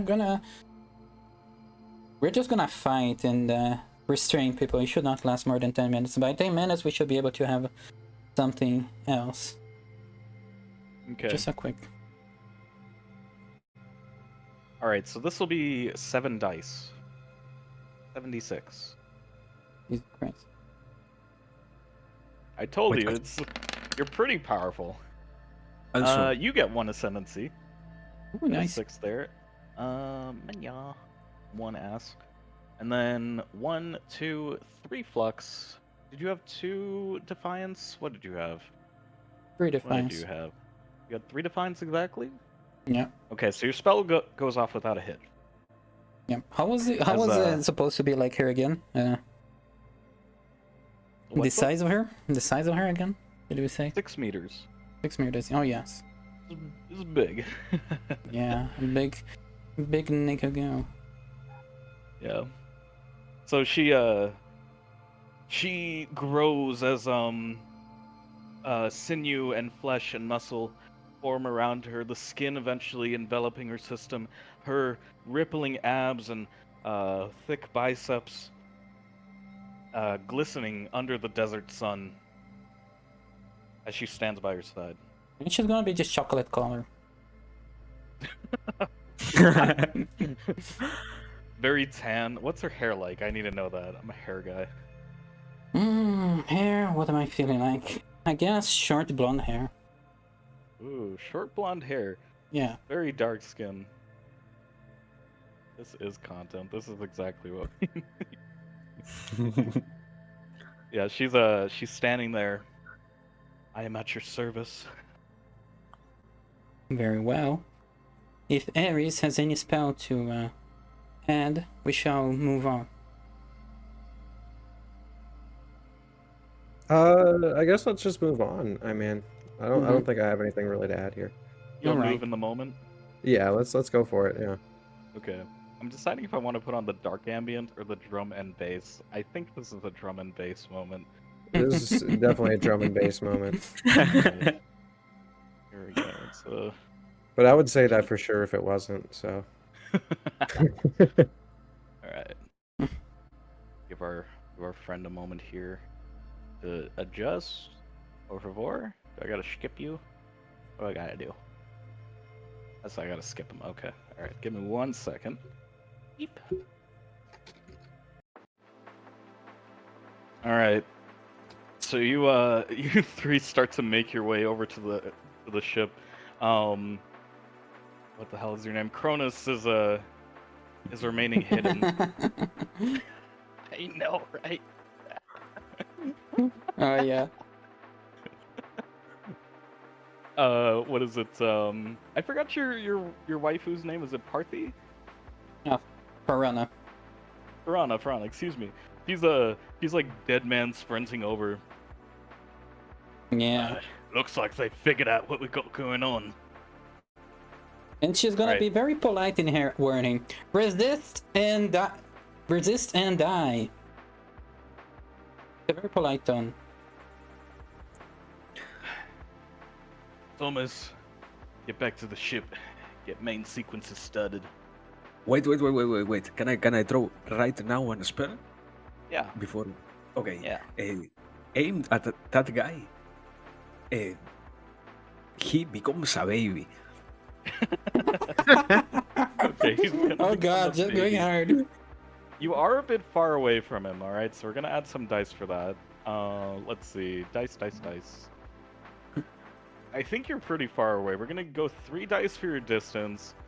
And then 5 dice additional, because this isn't killing him. It's not like completely taking out of them. How long are they gonna become a baby? 5 minutes, enough to get killed by the giant web.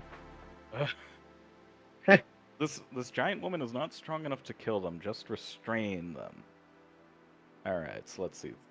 3, 5, 8, that is 10 dice. Roll 10d6. Actually, do you even have that much magic? Your reserve is... You gotta check that. You do have enough magic. You have 11 temporal dice you can use, technically. So you can do that. I do You can do it. 10d6. I do it.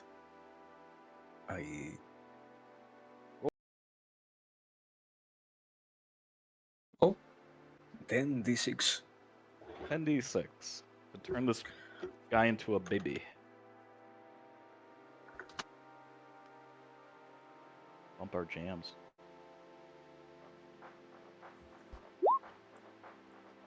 Okay, you get 1 more ascendancy point. 1 more ascendancy point. Alright, so let's see. That is 1, 2, 3, 4, 5 flux. We negate 2 from your defiance. And then we roll 3d6 on evens. We subtract. Okay. Roll 3d6. 2 evens. Okay. So we tick up our clock here. And then we're going to bring back the clock tick that we had from last time. So, what is... I think the thing you guys are trying to do here is just to get the actual correct thing, right? Yeah. Yeah, Okay. we're looking for the prisoner. All right, we'll tick down the clock right now. So there's 5 ticks on the clock remaining. All right. 5 ticks. Mhm. Okay. Yeah. So, for the purposes of your character, since there are 2 of them, I think you guys like tandem put out your hand, and our friend here ages back as their gown decreases from them, and they become a baby as they're coming up the stairs, or they're coming up the stairs, Which of crawling the around. which exactly of the one. guys got turned into baby? One of the humans, Oh, okay. or the non-magic users, excuse me. Oh, fuck. Okay. No problem. Still. What are you guys doing here? I know what I'm doing. I'd like to use my my anima magic to animate his that baby's robe and wrap it around his neck. Okay. I'm killing To that what baby. effect? You're killing the baby. Yes, I'm God. strangling the baby with his robe. God. The adult robe that he was wearing that's now I need to see if you have huddled enough around magic. him. You did take full magic. All right. You're a Dude, bit I'm far all away. anima, dude. You did. Good. Roll 96. Oh god, You're a okay. bit far away. It's 2 dice for the distance, 7 for the instant death. Was it slash roll? Slash roll and Yeah. then XD6. Wait, how many d6 again? I forgot. 9. 9d6. 9d6. We rolled a 29. No Oh. no ascendancy on that one, unfortunately. 1, 2, 3, 4, 5. You only miss one from your defiance. I know. I said while doing character creation, it feels like this is very superfluous because you guys are god wizards at this point. The clock does not tick up, so you like crack the baby's neck. He falls to the ground. Bye bye, baby. We tick our clock down. The other two are looking in shock. I give a glance at the air. Air's like, okay. A worried glance. What are you guys doing from here? Where are they now? Have they moved forward? The guy's drawing his weapon. It's a reactive system. It's like Blades in the Dark. Mm-hmm. So it's only just reacting to your thing, and you guys are god wizards. I have a scepter that gives me defense, so I'm not worried about like any normal weapons that they have. Mm. Can I cast a spell and activate the scepter? What do you mean activate the scepter? Well, theoretically the scepter just creates a barrier around me. So I cast a spell. You see, he's drawing his weapon. I just cast something and then. Is that what your ascendancy allows? I read a little bit on your character sheet. Creates a capsule around the user when activated. I'm gonna count that as positioning yourself, so you can either activate your scepter. Oh no, wait, can you do that in this game? I forget. You said something about narrative position. Yeah, that's the thing. I don't remember if you can position yourself and cast spells. Hang on. I'm a little too drunk. My goodness. One moment, please. Positioning. The turn cycle consists of each player's turn, the They may position made. themselves or remove flux and then cast spells. So you can position yourself and cast spells. Yes. Okay. All right. So you create this protective barrier around you. Yeah, I'm gonna do that after you cast spell. What weapon he's drawing? A blaster. A blaster. Okay. Yeah, just a blaster. No reason to be fancy. I just animate the sand next to him for a second and slap the blaster out of his hand. Ooh, okay. Alright, that's 1 dice for distance, and this is just 3 dice, yeah. 3d6. Alright. Can get some ascendancy off of this. Well, that's 2 flux, which I do think you're able to defy. Yeah. Okay. Should we track how much flux we have? I'm tracking it. Oh, okay. Yeah. How much flux do I have? Guys... No, I should just be like. I don't think any of us have any, right? Defiance resists it. Or excuse me, resists it. Oh, I okay. think that Cody has like 2 right now. And I have how much? You have What none. Okay. Or maybe like 1 or some shit. I don't know. Okay. Does Cody have any flags? Cody has like 2. Yeah. I thought I didn't But I have any mean- because of my defiance last time. Or was it 6 last time? I thought it was 4. Yeah. We remove the failures, or we remove the successes. We keep the failures. That's what we do. I mean, Okay. also, we went back in time, so there were no spells. That's Oh, right. Actually, that's a fair point. I want my first That's how gone. the game mechanics work. The magic persists between time. It's a magic thing. Okay. Okay, that's fair. Oh shit! It only matters if Cody actually takes a turn here. Mm-hmm. Well, since Alright. since I've already slapped the blaster, Yeah, blaster slapped out of his hands. I don't activate the scepter yet. But you did activate the scepter. Yeah, it's too late. No, You okay. said that Then. at the start of your turn. Yeah, I should have phrased better, but okay. All right, what are you guys doing here? what This blaster's flown out of his hands. what do we have? Baby is dead. What can we do? Can we move or can we also cast spells? You can move and cast spells. Yeah, moving is like narrative positioning. Ah, okay. More abstract, like I'm I would doing like to, this, just move. Go ahead. I'd like to use my my anima to like stop his blaster. Like I'd like to kind of animate it and kind of just I'd like to see if I can try and like make it like overheat instead of firing. Has it already been fired? It was smacked out of his hands. Yeah. Okay, I forgot about that. Animated his own Did I waste? blaster was in his hand. Are you a generous? Are you a generous GM, or are you gonna say that I wasted my turn animating animating the Hi. gun that didn't need to be? Chill, Cody. Hi. What are you doing? God. This is one of the 44 rules of GMing. Okay. So, all right. I'm sorry. I'm also drunk. I know the reference. But if that's the case, then yeah, I'd like to. So there's 3 guys, right? Where's the 2 guys? You killed one of them. Okay.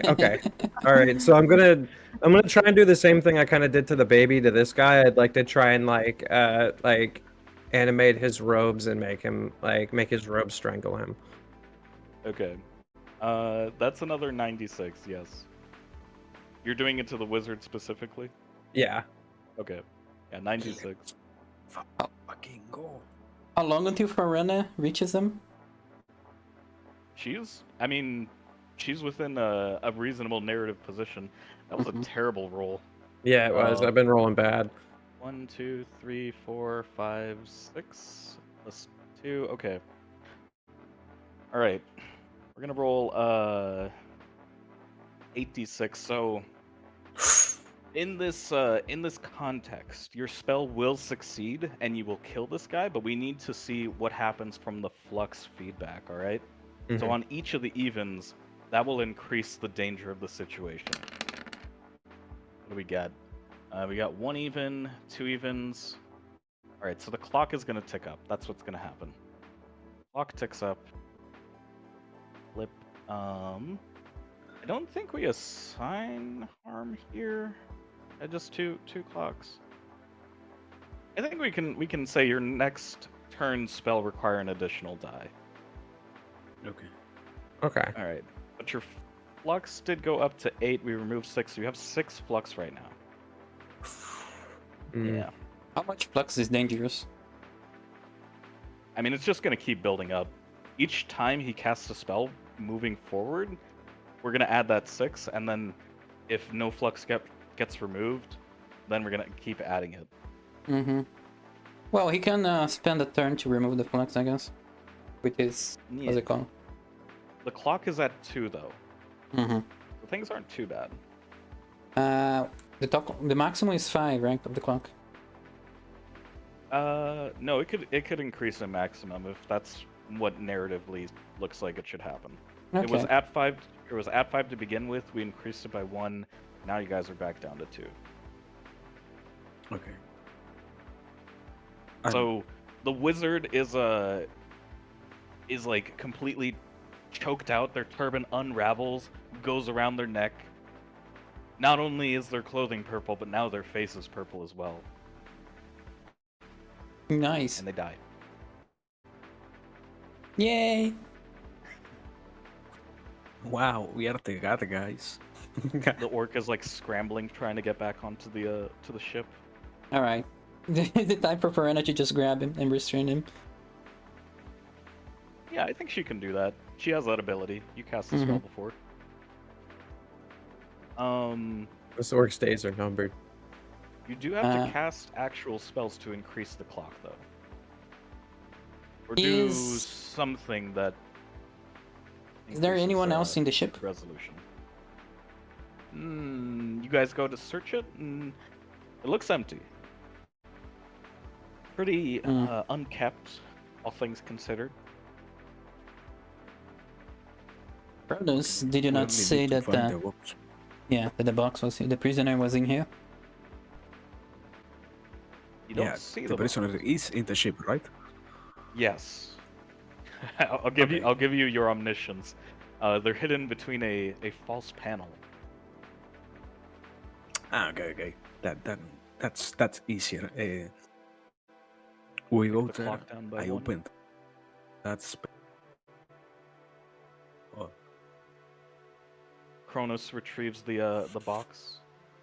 Mm-hmm. Which Kronus? They're like holding it together. and Yeah, they're like twins now. Yeah. They just do the same thing at the same time. Count as one or person. you could say also something like fusing together to not have so much confusion. Like the other timeline is probably condemned already, but this one is safe. So I don't know, something Yeah. like that. The original Kronus You- starts to dissipate or something. Yeah, I don't know. Do we believe in multiple Yeah. timeline scenarios? I do. You do? I believe in a singular timeline from an individual perspective. I think this Kronos would stay here. Yeah. Obviously, Yeah. there is Would- nothing to gain by going back. Would one of the Kronos kill the other? Just so that there's only one Kronos? Or would like one of them sacrifice themselves? Like, yeah, it's better to just have only one of us, otherwise the timeline gets murky or something. Those are his characters. Yeah. They exist in the narrative now. No, I'm being for real, yeah. I think you guys have resolved the clock here. You guys have the box. Alright. Okay. Time to deal with this last survivor. And perhaps I would take a word with the Grandmaster just to inform me of this event. Paran is restraining the guy, and I guess I can take the other bodies since I'm a big guy myself and just drag them to the Citadel. Okay. All right. Are we okay to take a 2-minute idle break?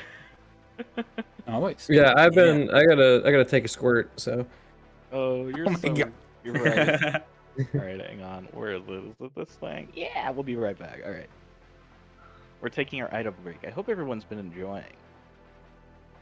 Nice. We'll be right back.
There's a lot of twists and turns in this. Nowhere near I expected, but that is honestly what I was hoping for, right? Yeah. I mean, we still have quite a little bit more of going back and asking more stuff to the omniscience, let's say. Yeah, you still have to actually resolve the issue. Yeah, I mean, we only have the prisoner. We didn't really. No, well, we have Mana who was going to deal with it, but Yeah. we have to see that happen. Oh, if you want to turn on your 3D dice, by the way, on the right-hand side in Roll20, under that cog, there's a button that says Dice Options. And if you click all 3 of those, that'll let you roll 3D dice. Where? Ah, okay. I saw Yeah, it. right-hand side, Dice Options. Click I'm all back, 3. by the way. Hello. Welcome back. Welcome back. Okay, Yuri. Okairi, Gososhin-sama. Oh god. Cody, do you want 3D dice? I turned it on. Okay, cool.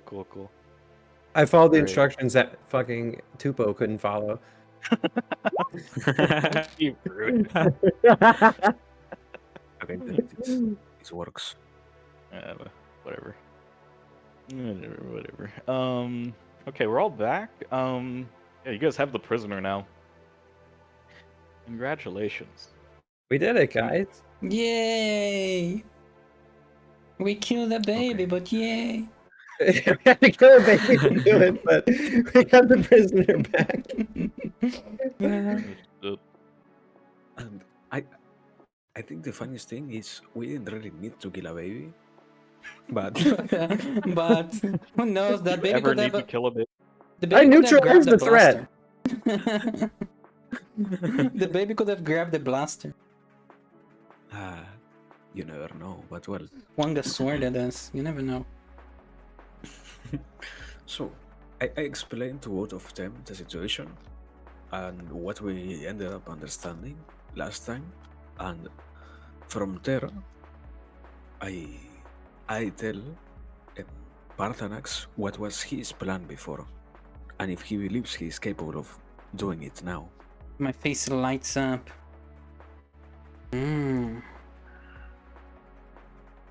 What You an see that? intelligent plan. Who could have come up with this? Indeed. What an interesting plan.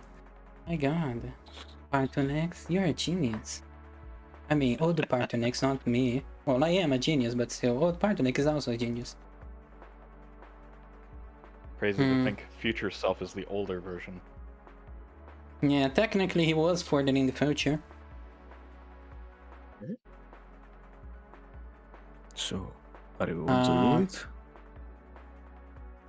I do not exactly have the highest power in conversion of magic, which I believe is what would be required for this. But it is, I feel like, the most safe solution, and I'm all about safety.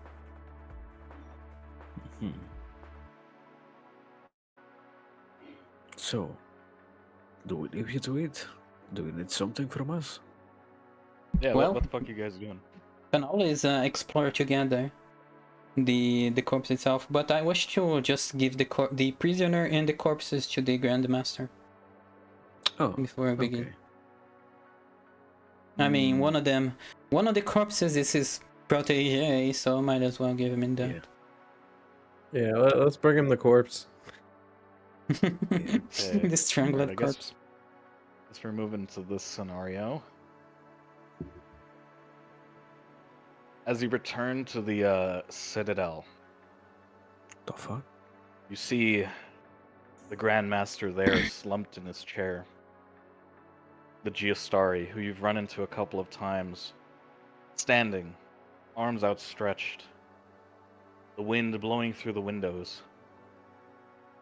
Mages, how nice of you to deliver the delinquent to us.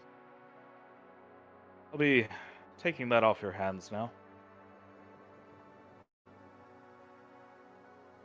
What a change of Who is- plans. Who is talking? Wait, who is talking?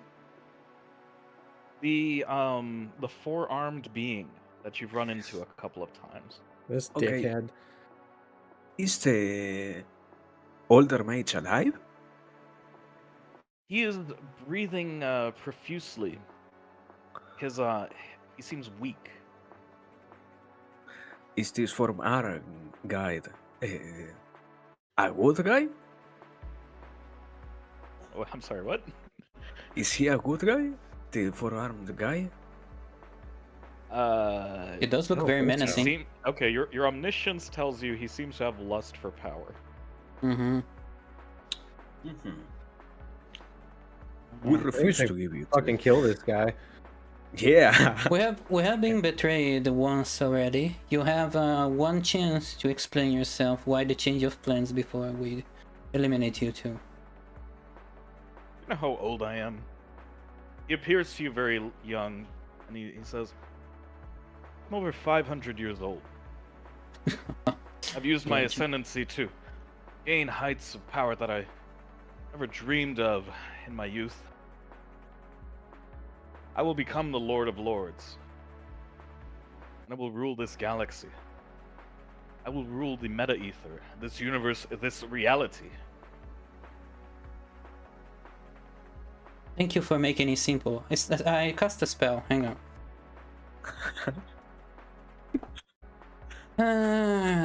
Let's think.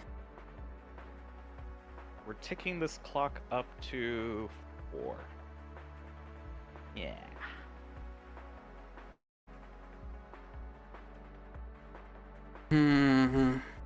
Wait, what are actually my my magics again? Industria. Okay. The Industria create mundane and non-magical things. Okay. I'm gonna create a stake behind him and stab him in the back. Okay. Let's see. Is this instant death? Is that what we're looking at? Can we work together on this one? Of course. I don't And know why also, the music stopped. can I know something? Is he immortal? Is he immortal? Yeah, Yeah. he's immortal. Okay. Oh wait, what's a way to disable someone from casting spells?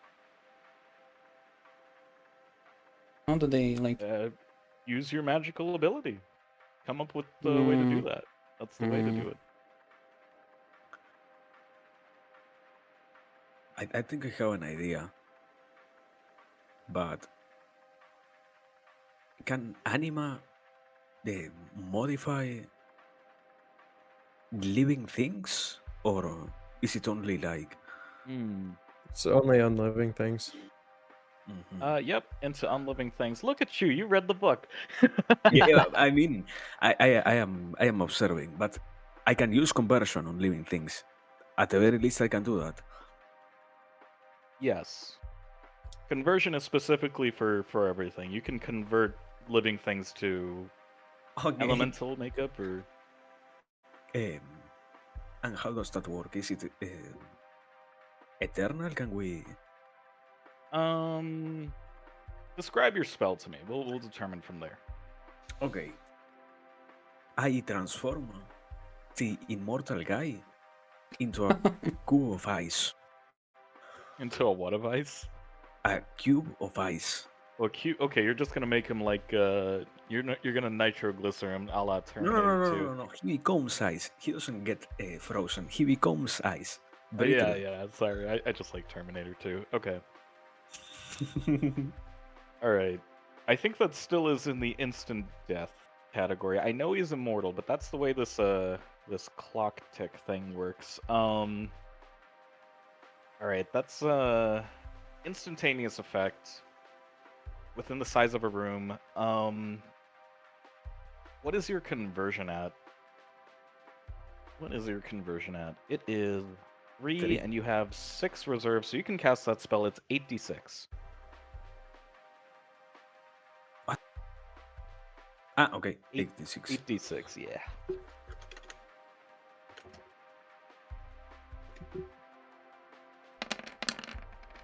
Dice.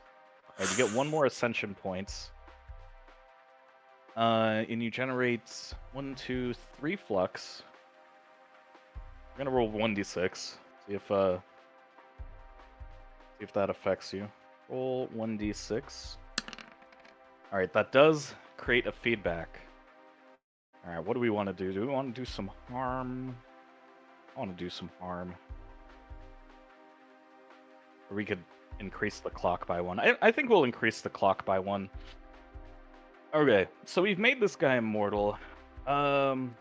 What else can we give this guy? When you turn him to ice, there is a part at the center of him, a small bleeding red gem that melts through the ice and seems to move with a mind of its own before he's reformed in flesh and blood. Can that thing be destroyed? Well, the clock moved down by 1, and we moved the clock back up by 1. So he's already back to flesh again. Yes. Holy shit. He is... he's immortal. Well, yeah, but depends But how fast the immortality returns. Immortality makes him return. Yeah. Once again, can that rock be destroyed? Yeah. Or It still is your turn, but if you cast more spells during your turn, you will generate more flux. no, or have I a mean, higher chance as a to question, generate as a flux. question, can that be destroyed? With enough effort, yes. Okay, I tell them that, and I take a second to try and decrease my flux. I don't think you can stabilize. No, yeah, next After. turn. Okay. Who's going next? I can go next. I'm just stabilizing. Okay, what's your stabilize score? It is 3. so you remove 3 flux. Do you want to cast any spells this turn?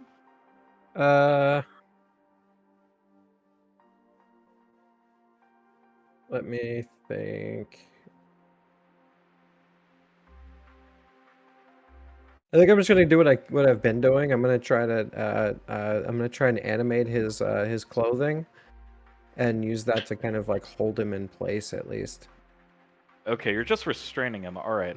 Yeah. I'm kind of using his clothing. I'm animating it and giving it the strength that like would hold a very strong person. How long do you want this to last? I'd like this to last for 1 hour. 1 hour? Long enough Alright. for us to figure out some other type of way to fully incapacitate him. Roll 5d6.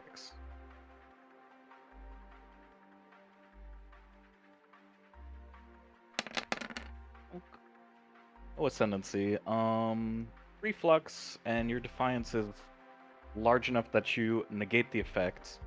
However, you still have 3 flux remaining from the previous one, so we'll see if there's any feedback from this. 3d6. That's all 3. Oh god. Okay. Why don't we assign some harm to you? I think increasing the clock is kind of unfun there. Okay. So you move your hands in such a way that his cape latches to the ground. He kneels down. However, with one of his arms, he lashes out back at you. And let's see. What is a good thing for you? Your hat's knocked off. my hat, How my horrifying! Oh my god. Your hat's knocked off.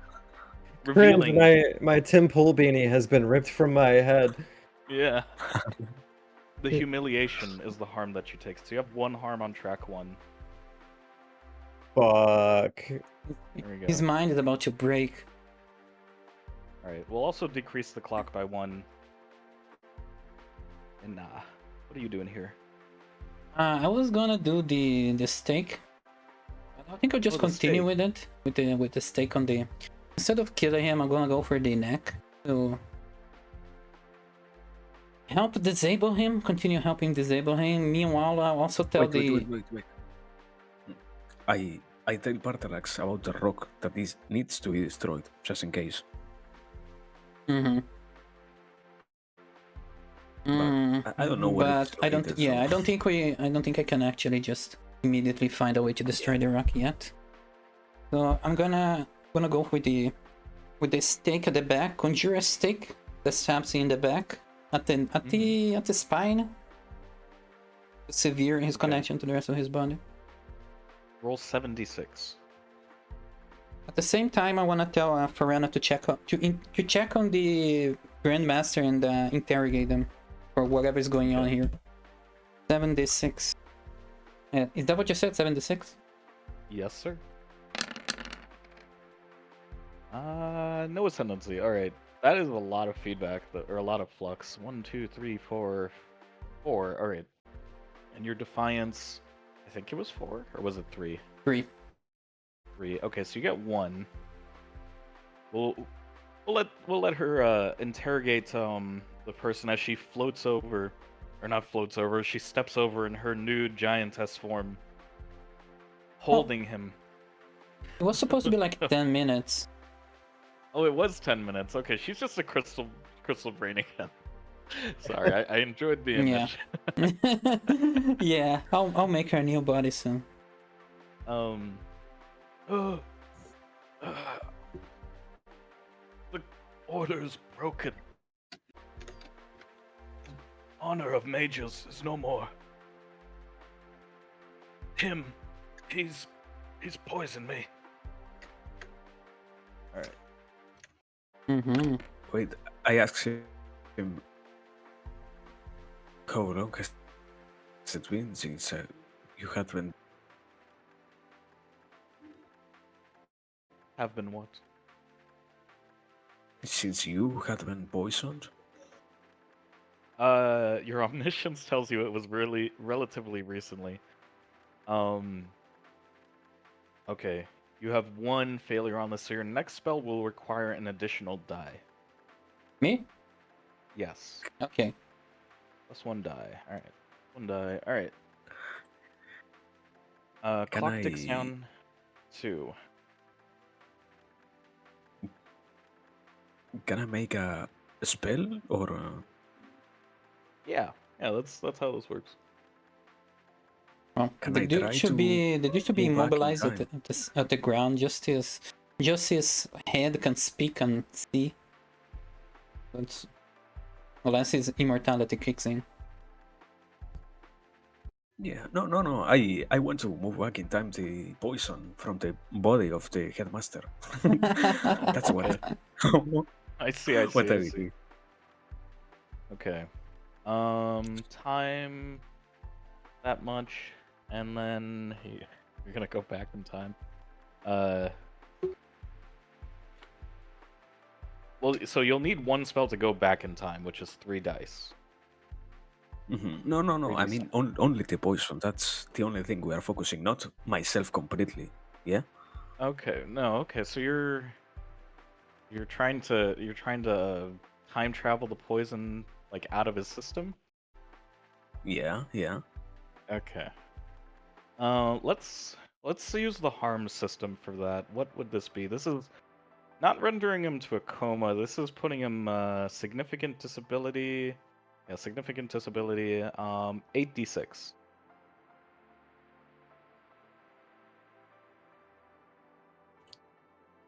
8. Okay. Yeah, 3 for the time, and then 5 for the harm removal. No flux, or no ascension. Excuse me. 1, 2, 3, 4, 5. All right. So you've generated 5 of this one.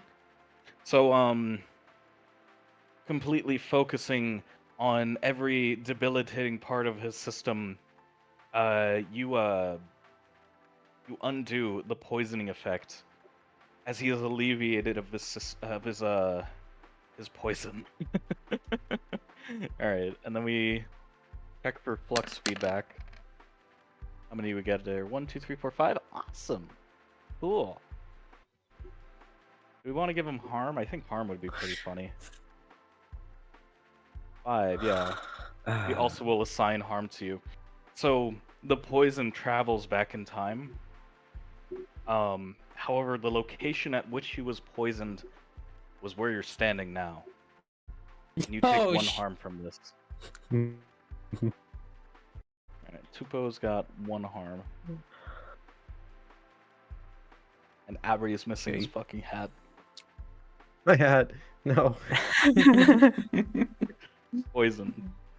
Hat. Alright, the clock is at 1 right now. Is it like if it's at 0, it's like bad, or is it all fine if it's bad? That's the resolution. Excuse me. That's the resolution. Like once you Okay. get it to 0, you have solved the encounter. Okay. Can the Grandmaster cast spells and help us? They can react. They can be reactive, yeah. Mm-hmm. But you guys have to move the narrative forward. That's the thing. Alright.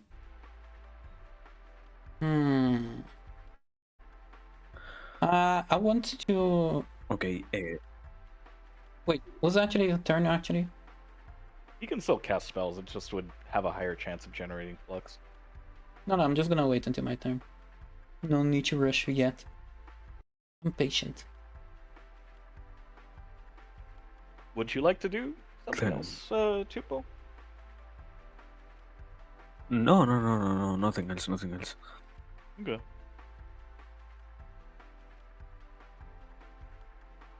I mean, either of you guys can go. I'm good. Tupo That crash? includes you, Cody. Oh no, Tupo just. Oh, he's Yeah. Lag. Sorry. back. It disappeared from the... Oh man, I completely lost my train of thought because Tupo. Sorry. You don't know what she got till it's gone. Yeah. I don't know if there's really anything I want to do right now. Mm-hmm. Well, Hmm. since it's my turn... let's see. Killing him is rather inconvenient as he just comes back, so I'm gonna use Mirage to disable him. Wait, no. I'm gonna mess with his mind. Let's see. What can I do? Can I make him... I should make him believe. How strong is your your psyche power or whatever? Yeah, I have like a Like- few points in Psyche. He has 6 dice he can roll, but his next spell has to cost an additional 1. Mm-hmm. Just want to make something short so he doesn't cast any I know, spells that's when... not right. That's No, for you actually now. only have 4 die you can roll, excuse me. I, You have 2 reserve, yeah. I walk up to him, touch his head. He's gonna say something as I approach him or something. Sure. Oh, is he gonna say something? He's like looking up at you. I'm not the only one with aspirations like this. I know. Imprisoning this person will do nothing. I know, child. I know. I touch his head, and I scramble his head to forget where he is. I don't know if you're able to do that. How much Let's see, dice you're- would that cost? I think that would be like significant disability, which is 5 already. You only have 2 reserve and 2 in psyche. Or about I don't have anything Just in psyche. I can't really scramble help. his head so he's distracted about severe pain. Just distract Okay. him so he doesn't know what's... So he can This'll focus on only us. So last- just distract him so he can focus on us and for a couple of minutes. a couple of minutes. All right, that's 3 dice. 3d6. Mm-hmm. I'm more worried about him casting spells on us. Even while All right. He his eyes go blank for a second as he falls over to the ground, completely letting his body go limp. The grand wizard stands up, their aged form. What a terrible day it's been. it's only gonna get worse. I presume you have delinquent then. The other one, that is. And he teleports this guy away. What? Well, he's healed now from his poison. You have solved the encounter. Okay. The But clock went to 0, yeah. just in case, Did he teleport him to somewhere safe or to somewhere like a prison? I have him held away. Okay. Others are watching over him for now. Though I feel my allegiances are at risk. Indeed. You three don't feel the same lust for power, I hope. No, not Sounds at all. too dangerous. There is nothing to gain, so no. Are you sure that this is being handled by trustworthy people? You haven't exactly been the best judge of character so far. Your own, what was it called? His own protege was a bit as a traitor too. Right. His eyes like flash white, and he's like, as long as they are safe for the moment, I suppose that is what I must trust in. But he was right. There are others who will lust for power in the future. And that is why it falls upon you three to make sure that this... And he points to the prisoner. This being is kept as safe as possible.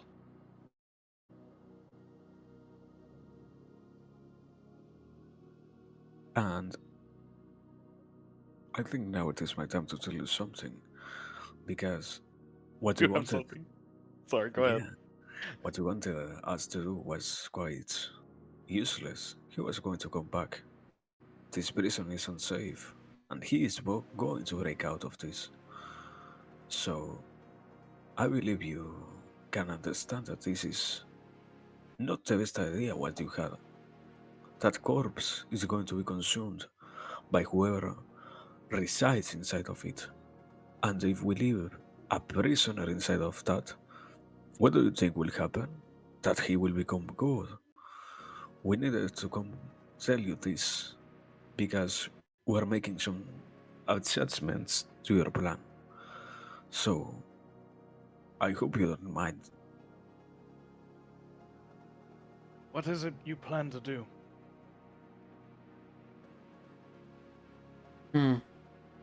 We wish to convert at least part of the Lords of Lords into a different sort of influence.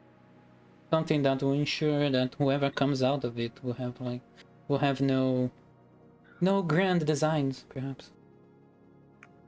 Mm-hmm. I trust this in your hands. I must rest. Please see to it that whatever you try to do will keep this locked away for as many eons as needed, past the lifetime of all of us. Is Tupo immortal? No. No, okay. It's Tupo immortal. He didn't. He could have. He could have been. Yeah. He had that opportunity to take it. But no, not yet.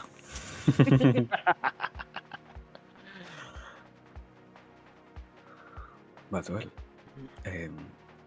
I guess yeah, we can go back into the plan now. So we move back to the corpse, and I think it is your time to do something. Yes, we need. You guys are gonna cast your spells. We need to find a way to approach the corpse and inspect it, I believe. I can tell you everything that we already know about it. Oh. Or well, that we used to know. What are your questions? Very well. Can we siphon the energy of the corpse? Yes. To where and to what? That's what matters.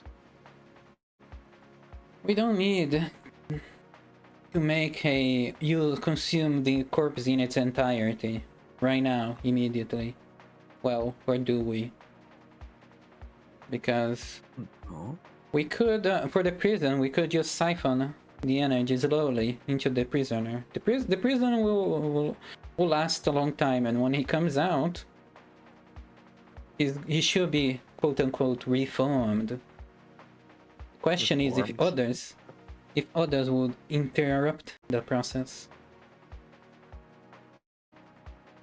I guess we can ask this question. Coming after us? Will other people come after the corpse and interrupt? I mean, we'll come after the corpse or the prisoner. Well, I think For we need those to of, ask this. I'm sorry. For those of you who have followed along in the other series, you already know the answer to this. Oh God. So yeah. Let's skip to the next song. Go ahead, please. Oh yeah, we want to know. Are there people coming after us right now? No, nobody's pursuing you at the moment. Okay. And after this prisoner?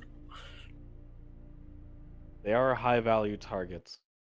And But right now? like at this very second? Yeah. No. Okay. No one is aware that you have this. We can deal with this in whichever way we need. You shouldn't worry so much. We have time. We have plenty of time. So, will you please start your process? Well, we need to define the details for it too. Something like perhaps even hide the body, move this body away for somewhere in the dark coldness of space where the process is less likely to be interrupted.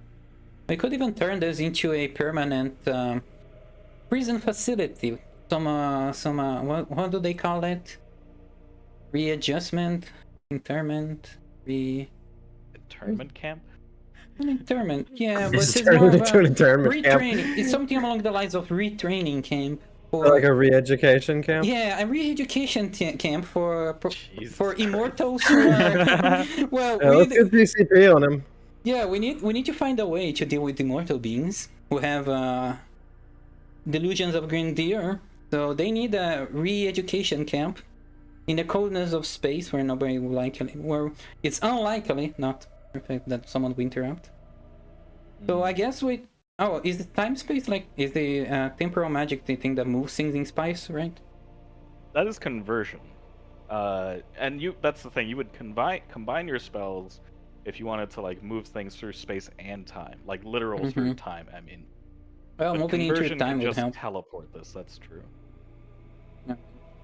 So the steps we need to do is move it away, find a way to convert the siphon the energy, and just reinforce the barrier. It'll be useful to throw the... There is an issue with completely destroying the Lord of Lords, because it is a lord. It is created by thought and concept. It's like saying, let me destroy the concept of imagination itself. So But he was already killed, so... Killed by wizards who use powerful magic. Ascension magic, which, at least over the course of this adventure, Tupo's actually getting... He's like a third of the way there, but...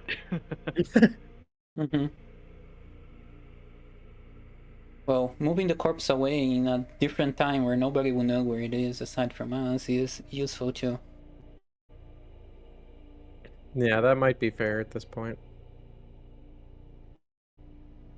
We'll throw this corpse into a dark corner of the galaxy.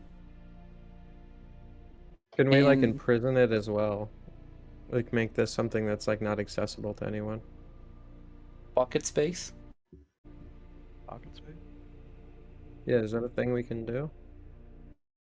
Anything is possible here. Oh, do we have the magic to do that? Yeah. I only have one point in conversion. I can't exactly transport things in time. In distance very easily. I mean, what? Could Kronus could you do something like that with your temporal magic, where maybe you send them to like a time before anything existed or something? I have no problem with anything of Or those. I mean, Mm-hmm. I should be capable of doing it. I believe so. But we need to really ask, or the I guess, Arax, can we? Is it possible? Well, what are you trying to do? I need specifics. You don't have your ascension full yet. You can't do literally anything, but you can do a lot of stuff. Mhm. But I mean, what we're trying to do is to make this, yeah, to make both the corpse and the prisoner disappear, to ensure what we already know, that was Falas trying to do is it was going also to be modifying the nature itself of the Lord of Lords, so that is one given thing, but we also need to make sure that nobody can access that, so we need to transport it like far away in time and space, both. Well, So I have an Without idea. ascension, you can't get it that far. mhm. That's the issue. You can maybe move it far in time, but We like far for a human being, excuse me, like a lifetime, which would give you time to work on this. Give you time We- to ascend, excuse me. we can start That will be pushing enough. away of space like a rocket, and then accelerate that,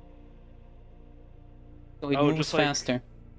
create it in like a void of a pocket void. No, like just like a rocket throwing away into space, moving, drifting, and then we accelerate that rocket, so it moves faster. Yeah. Alright. Prison. I understand what you're saying. Like, Yeah. there's the galactic plane. You're putting one underneath it, and it'll just fly out into the void. Yeah. Yeah, I can do that. It'll take a while, but like, that can work. Technically, we do have time. You do have time for it.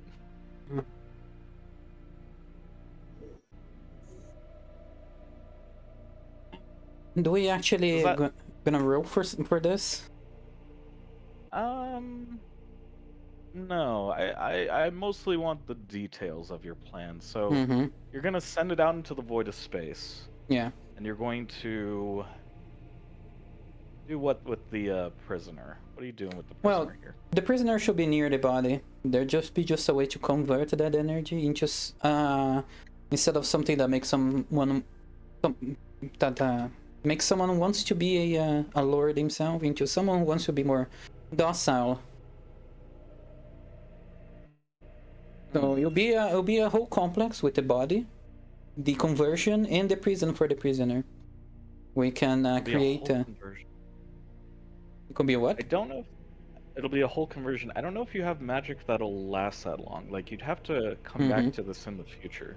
You could maybe do it for a few decades, 'cause that's how the system works, but it wouldn't last literally forever. Mm-hmm.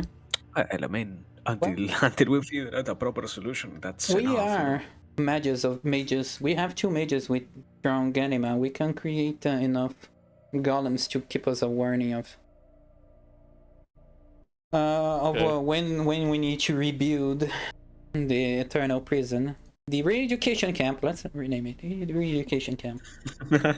Re-education camp. Mm-hmm. Okay. And we can give So you're some illusions also, so that people don't exactly see the thing flying across space. What's it gonna look like?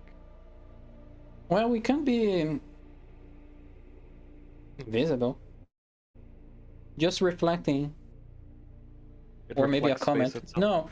No, it's easier to make just a comet, a random dark comet. It's pretty hard to see in space. Beautiful. Anyway. I like it. Okay.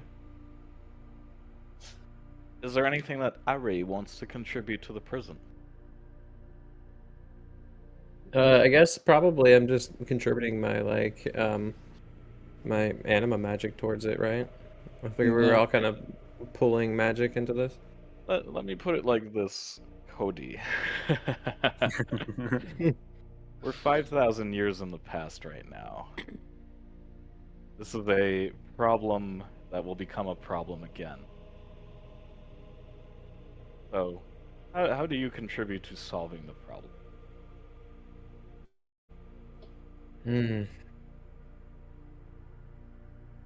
Unfortunately, you weren't there for the 2 streams where this is more relevant, but like, technically, Mana and Tupo should have some memory of why this is a problem. Yeah. You were there for the one where we introduced Geostari. Sorry, I'm getting too deep in my lore. Man, Geostari are the guys from the space one that we did? Yeah. Ah, now that Oh now I'm yeah, I making sense. remember them. They like their dark magics, and oh, did they pay the price. I mean, I don't know that I have any useful magic here, really. You have time. Yeah, you don't need to make I like mean- a big bombastic spell. You can make little spells that work a long time. That's the essence of the conversion. The re-education facility. Man, I'm really stuck on what I should really do here. Do you want to put like a signature inside the vault or something? I don't know. Anything you'd like. Okay, let me ask you this. What happens if the vault is opened? Well, we should have a few guards. They should attack. Yeah, I mean, is it possible to like would I have enough anima to make like eternal guards? With enough time, yes. This is your character's kind of planning out for the future, because like you didn't get enough ascension during the adventure, but right now things aren't as bad. You have time to sacrifice a little bit of your presence in the material world, gain some ascension, cast some ascendancy spells. You know, maybe you're giving up on immortality. But if that's what you so choose to do, you get one of those or a couple of them. More important than getting a GF. Right. That's a difficult thing, though. That's a difficult thing. I think just as a band-aid solution, just kind of knowing that this is kind of still a looming threat that will need to be dealt with. I'd like to put my anima towards like making some golems that will kind of at least guard this until a permanent solution to not letting this guy escape becomes available. Any description on them? I think that they would be kind of more like a earth and rock golem type of fellows that would be mostly stone, and in appearance they would kind of look like gravelly stone, large men, humanoid. You can never go wrong with some big stone guys. True. Very true. I would say, like, I mean, just as importantly as protecting, it's also just kind of a warning that, you know, that there's something there that's not good. Would you coat the body with these stone men? I think more so they would just be like gathered around him. Gathered around him? Okay. I'm talking about the body of the god itself, the Lord of Lords. Okay, then yeah, it would probably make sense if they're more like draped over him. Okay. An army, so to speak. Okay, cool. Cool. So you guys are sending this off into the deep void of space, turning it into or creating the illusion that it is a small, insignificant comet, and draping it in an army of stone soldiers. As the body itself is converted into an inverse effect. Yes. Excuse me. Alright. Honestly, that's it. That's all we got for tonight. That was the adventure. Okay. It does. It does bring some interesting problems when you can't exactly just execute someone. Yeah. And you have to future-proof things too. Join us next time, 5,000 years ago, when we wrap up this arc on the Lord of Lords. We left a cool like horror movie ending where like as soon as the credits are finished rolling, you see him like open up his eyes. Power abhor the vacuum. Excuse me. Alright. I hope you guys had fun tonight. This was this is a slapdash system that's been killing me inside. I literally do not have someone to raid right now. Do you guys have any targets? All right. Check. I think I have someone, but I also hope everybody who's been hanging out tonight has enjoyed the stream. If you aren't following any of these people mentioned in the title, you can actually click on their name in the title. It'll give you a little option to follow them, which you should. Fucking follow them. That's my suggestion. I don't know if somebody else has something else also. I didn't see your suggestion. Where'd you post it? Discord. Oh, Discord. You're recommending Holden? Okay, all right. I agree with that. Yeah, that's what I was gonna recommend as well. Man, okay, he's been my bud. All right, we'll raid Holden. What is this doing? He's drawing art. Nah, he's my guy. All right, we'll raid our guy. All right, there we go. Yeah, I don't fucking know when I'm gonna wrap this up. I'll hit you people up, the people I'm communicating with at the moment. If any of you guys want to participate in the finale, yeah, hell yeah. We'll see what that's like. We'll see the consequences of our actions. Oh, you will. Otherwise, hope everybody stays beautiful tonight. Please, I don't know, just type nightmare a bunch of time in Holden's chat or some shit. Go for nightmare. Bad God, this raid. Nightmare. Okay. Bye-bye. Bye. Bye. Bye. Bye. Bye. Bye. Bye. Bye. Bye. Bye. Bye.